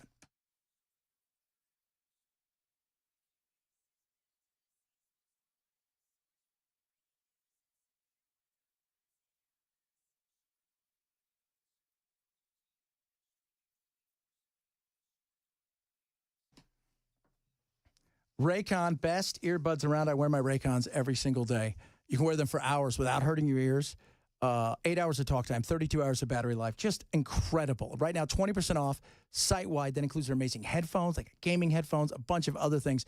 But with the everyday earbuds, you get active noise cancellation, which is awesome. On top of that, you get fast charging, multi-connectivity, just to name a few, and a 30-day happiness guarantee. Now, when it comes to fit, just incredible. When it comes to feel, you won't feel them. And when it comes to sound quality, absolutely incredible. That's what you want. 6 different soft gel tips to make sure they fit perfectly. You will love yours. I love mine. Right now, 20% off site-wide with a 30-day happiness guarantee. You're not happy, you send them back.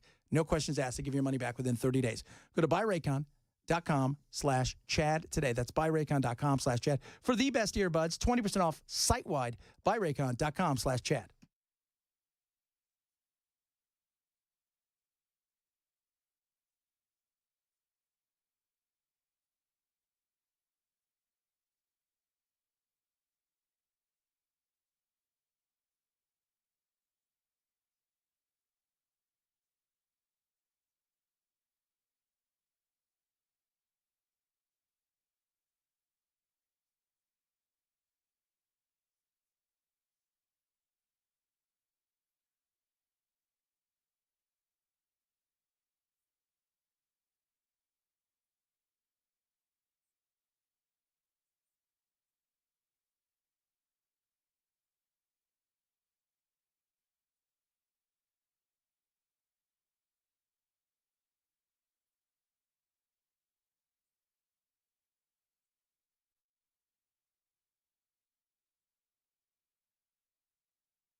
You get your retirement-ready toolkit now from Beacon Capital Management.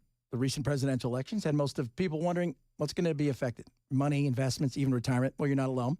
But there are steps you can take now with better position regardless of what happens in the market. And you deserve to have that confidence, somebody you could talk to. And locally, they're right here. And it's simple and easy to talk to them. Call 615-488-9303 today. They're going to send you out a free retirement-ready toolkit. Top of that, you're going to get a Money Enough for Life book and a retirement planning checklist. So that way you can maximize your retirement income, which is an amazing thing. It's a white paper that comes with it. And that's what you want.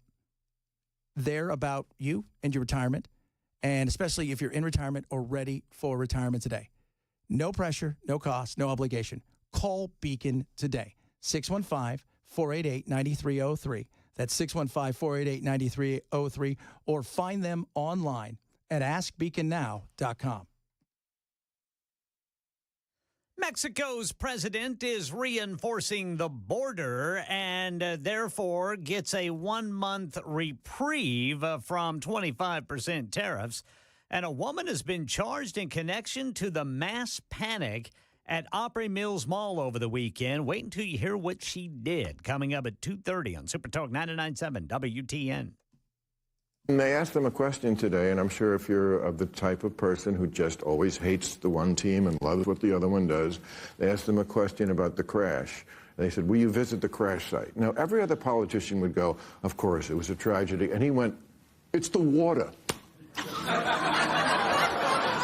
What do you want me to do, swim there? You know? And I was like, exactly. Right. You're exactly right. It's a stupid question, and you got just answer you deserve. On that one, absolutely.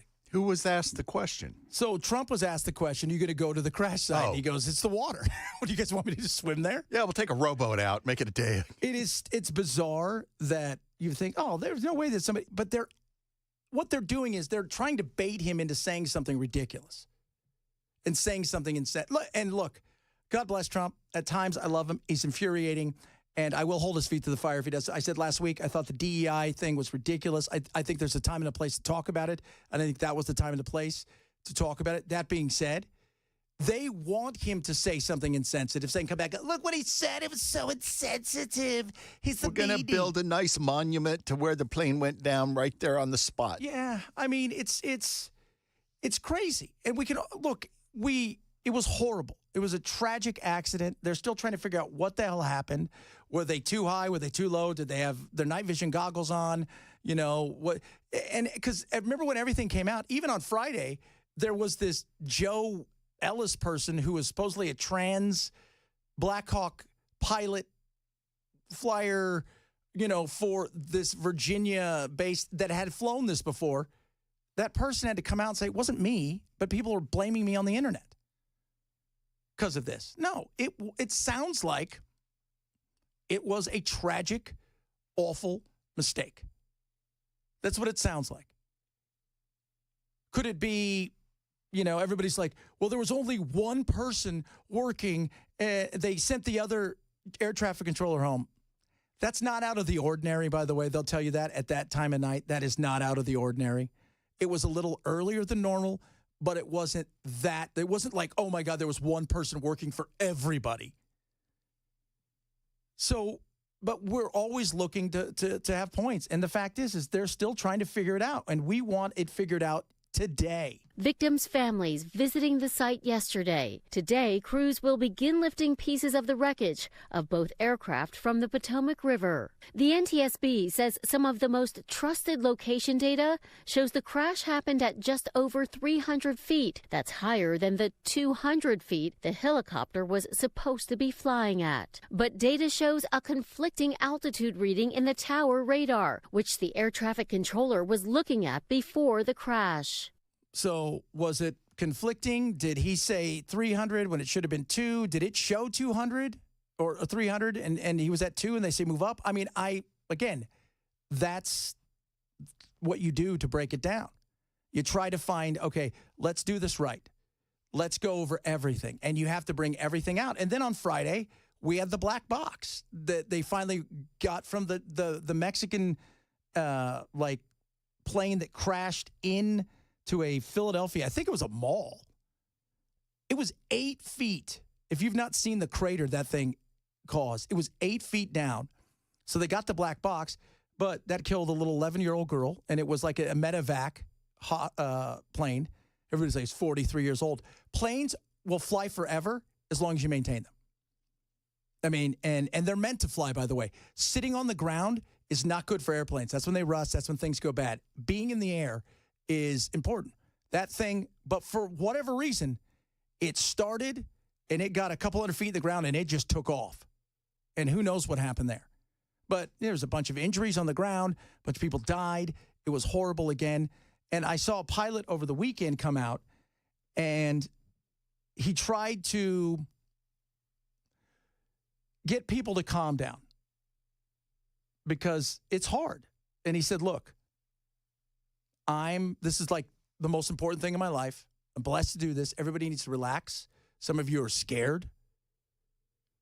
By the way, aerophobia, whatever they call it, I think it's 25 million people have some sort of fear of flying.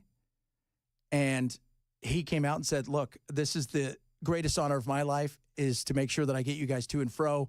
And that's what we're going to do. Sit back, relax, and, take your mind off it. But it's hard because we like control. And at 37,000 feet, when we know nothing, that lacks control.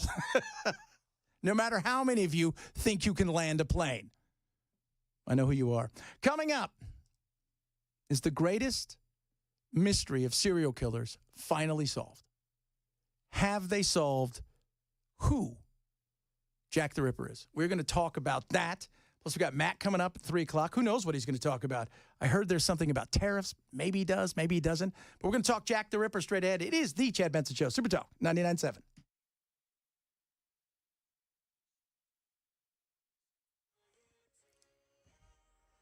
I'm Ken Weaver with your top stories. Got the full forecast coming up in 5 minutes. Right now, got an injury crash. Representative John Lewis Way, James Robertson Parkway. Then in Spring Hill, still working some paving work there. Off-ramp is blocked. 65 northbound to go eastbound on 840. Mexico's president reinforcing the border with 10,000 Mexican troops immediately. So President Trump's agreed to pause 25% tariffs for a month as part of the negotiation. Canada's still under threat of tariffs starting tomorrow. President Trump says he'll be speaking to Prime Minister Trudeau this afternoon. There's a new boss at the federal agency that funds humanitarian work. Secretary of State Marco Rubio says he's now in charge of USAID, aiming to bring a rogue agency to heel. Their attitude is we don't have to answer to you because we are independent. We answer to no one. Well, that's not true, and that will no longer be the case. House and Senate Democrats rallied outside the agency's headquarters. Virginia Congressman Don Beyer. USAID was established by an act of Congress, and it can only be disbanded by an act of Congress. When they tried to enter the offices, the members of Congress were turned away at the door. Here in Nashville, a woman is charged in connection to Saturday's panicked mass exodus from Opry Mills Mall. Police say 29-year-old Alexandria Dady surrendered herself to authorities last night to face kidnapping and aggravated assault charges after attacking her ex-boyfriend inside the Chili's where he works. So here's what police say she did. She went into the Chili's kitchen where her ex is a cook and threw a glass at his head. He cut his right arm and wrist as he tried to block it. He ran outside, and police say she forced him into a black Dodge Challenger and eventually let the ex-boyfriend out of the car around Bonnet Creek Drive where his current girlfriend picked him up. More than 40 police officers responded to Opry Mills, spending hours clearing store by store to make sure no one was still inside or hurt on Saturday. Turns out Dady's an ex-con convicted of aggravated assault, evading arrest, reckless endangerment involving a deadly weapon. She's free on a $40,000 bond. That's the latest news. Weather's next. I'm Ken Weaver, WTN News.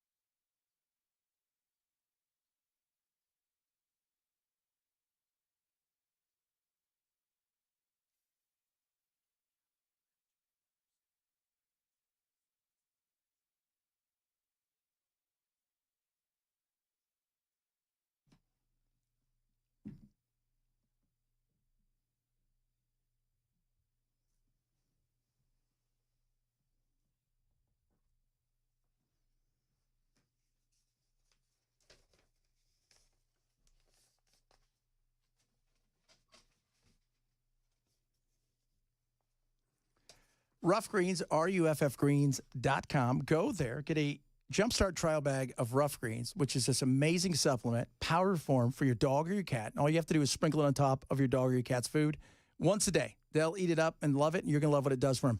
So when you go to the store and you buy food, that stuff is shelf stable, meaning it's supposed to be on the shelf for a little while. It's not super healthy. But it does the job. But you want more out of that, and that's what Rough Greens is going to do. It's going to help your dog and cat's food by giving it vitamins, minerals, probiotics, omega-3, 6, 9 enzymes, vegetables, minerals. It's incredible. It's going to help them with their aches and their pains and their joints, their energy levels. It's going to help them big time when it comes to their skin and their coat and their fur. It is incredible what it does for them, and it's done it for my animals, and I swear by it. I want you to try a Jumpstart trial bag for free. You cover the cost of shipping, a $20 value. Go to ruffgreens.com. Use code CHAD. That's ruffgreens.com. Use code CHAD for a Jumpstart trial bag of Rough Greens. Ruffgreens.com, code CHAD.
By the way, we were talking earlier about the trade for Luka.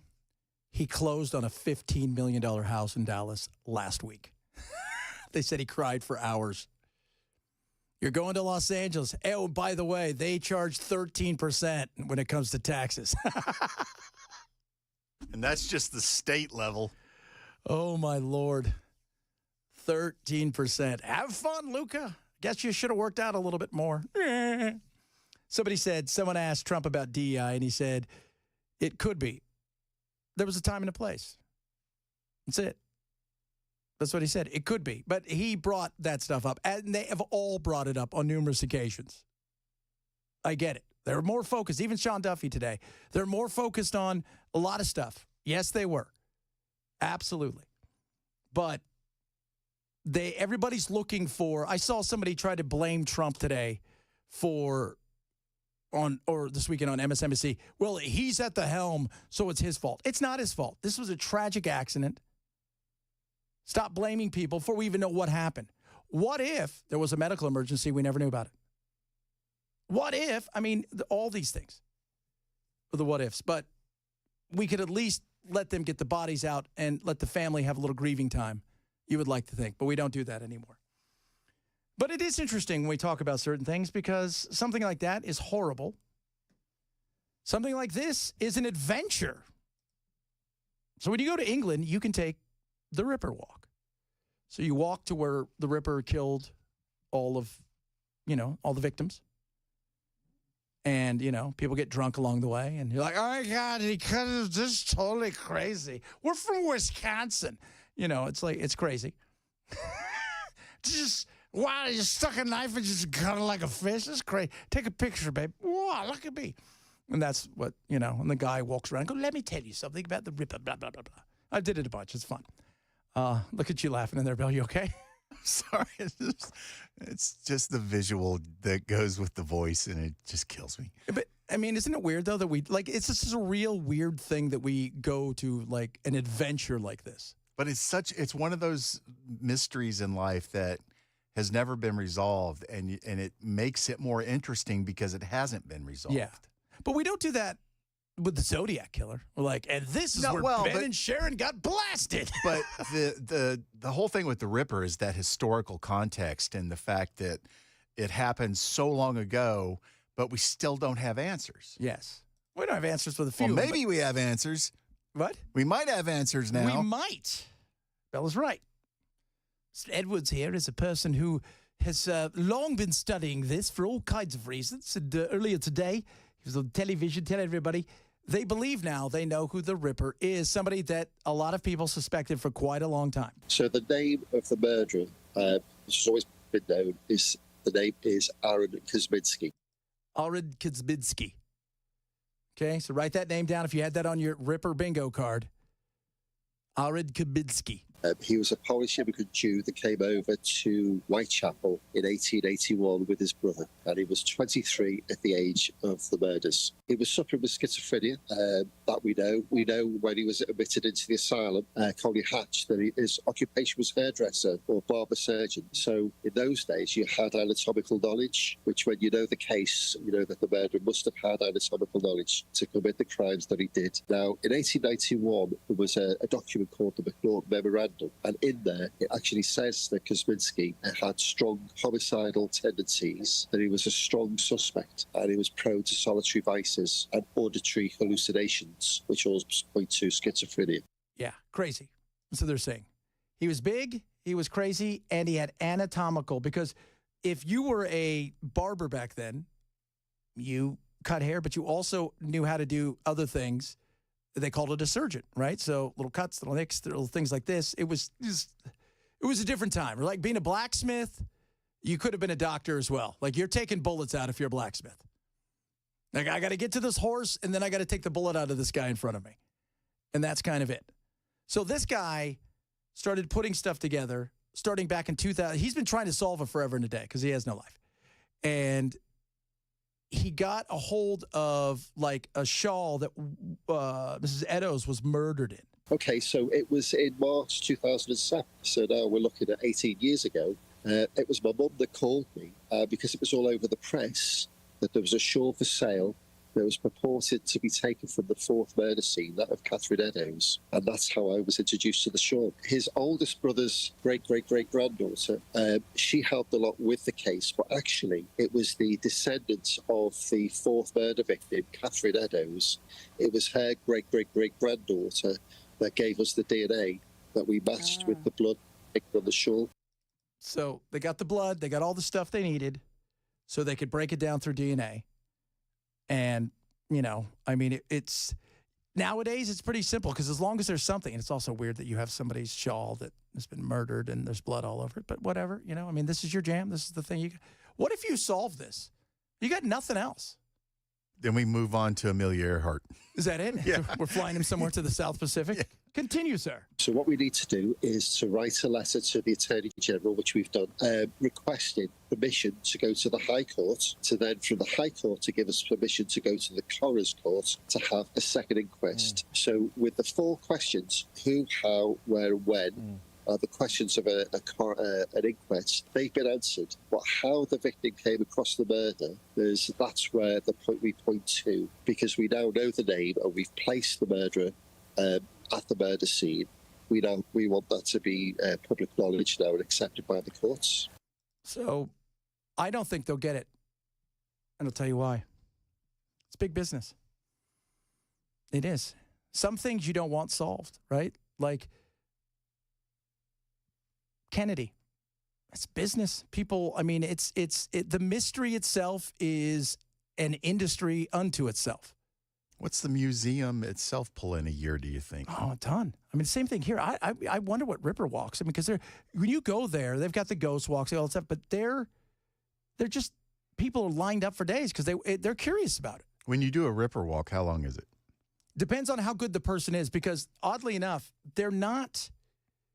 it's not like one of those things, and it might be different now that London's gone wacky, but before it was people who just knew everything about it, and they just stand there and, all right, then, is anybody going to Whipper Walk? Yeah, it's 10 pounds, and then away you go. So it could be, an hour or two. It could be all night long, especially if you're drinking. Because so I went with some friends, and they were drinking? Just hammered. They're like, I'd have fought him off. It's like, shut up. Shut up. Jesus. But there's a reason this guy wants the name. I'd have fought him off. I'll take you on, Jack. I didn't think it's your real name, Kaminsky.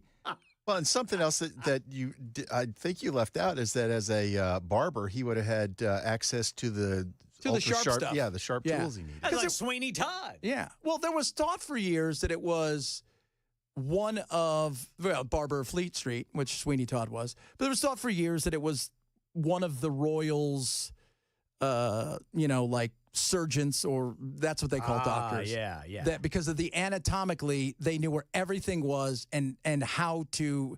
And by the way, people, if you've never seen any of this stuff, it is not for the faint of heart. It is. There is nothing. It's not like, he stuck a knife in her and then she died. It is, you gutted her like a fish and there was nothing left of her and the entrails are gone. Like, it's that kind of gnarliness.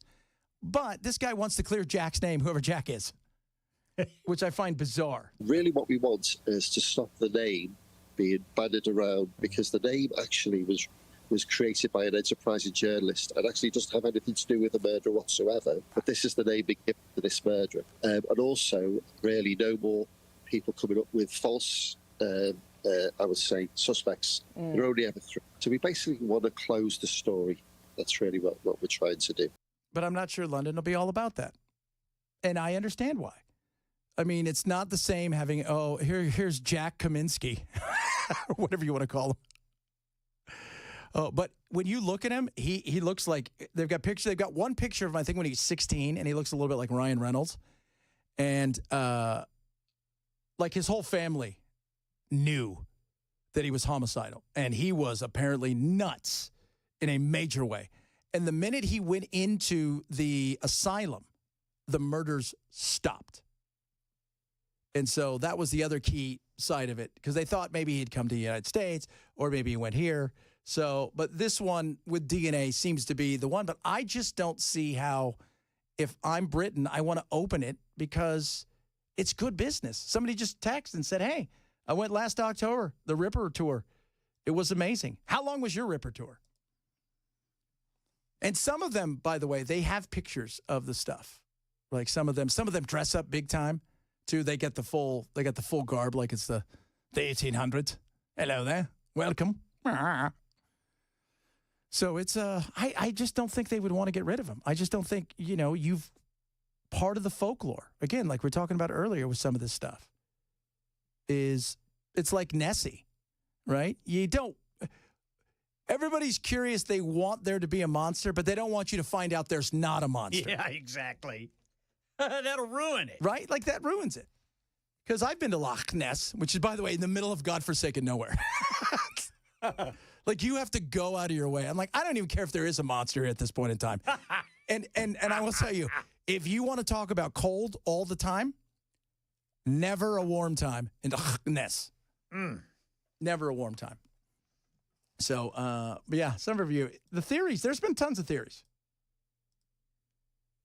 There's been just so many theories about, like I said, it was this person, it was two people, there's been so many theories about him and who he was, from a royal to the royal surgeon to a barber. But with DNA now, and they feel they solved it. But I just don't think you'd want to get rid of it. I don't want the mystery to be gone. Because what if you go back to London and Belle wants to get drunk and wander around aimlessly the streets of London? Having fun doing that, Belle. Where's the Pedal Taverns? That's right. Let's go there now. I'll show you guys what's up. What's the thing. You start with 25 people on your walk and finish with 3. 4 passed out. Which kind of happens on the Pedal Taverns probably sometimes. That's it. It's crazy. It is. But it's a big business. And, it's like we don't want to not know there's Bigfoot because we know there is. We don't want to think for ourselves there isn't a Loch Ness or UFOs. Part of the mystery is part of the industry. It's part of the fun. Some stuff we kind of want to know, right? And for some people out there who live in a world of conspiracy, you will never, ever believe anything. So it doesn't matter. Even if the JFK stuff that comes out points that there's, maybe the CIA knew some stuff, but they didn't really do anything about it because they didn't think it'll never be enough for you. I'm still curious about, as we talk about Black History Month that started this month, I'm curious about, to me, Martin Luther King is going to be far more embarrassing for the FBI than JFK for the CIA. We shall see. We're going to wrap it up straight ahead. We got our man. I just saw him in there. Is he ready to roll, Bell? You were talking to him. He's good. He's good. He's ready to roll. Matt Murphy's going to be up next. It is the Chad Benson Show. Super Talk 99.7.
Wrapping up the show on this beautiful Monday.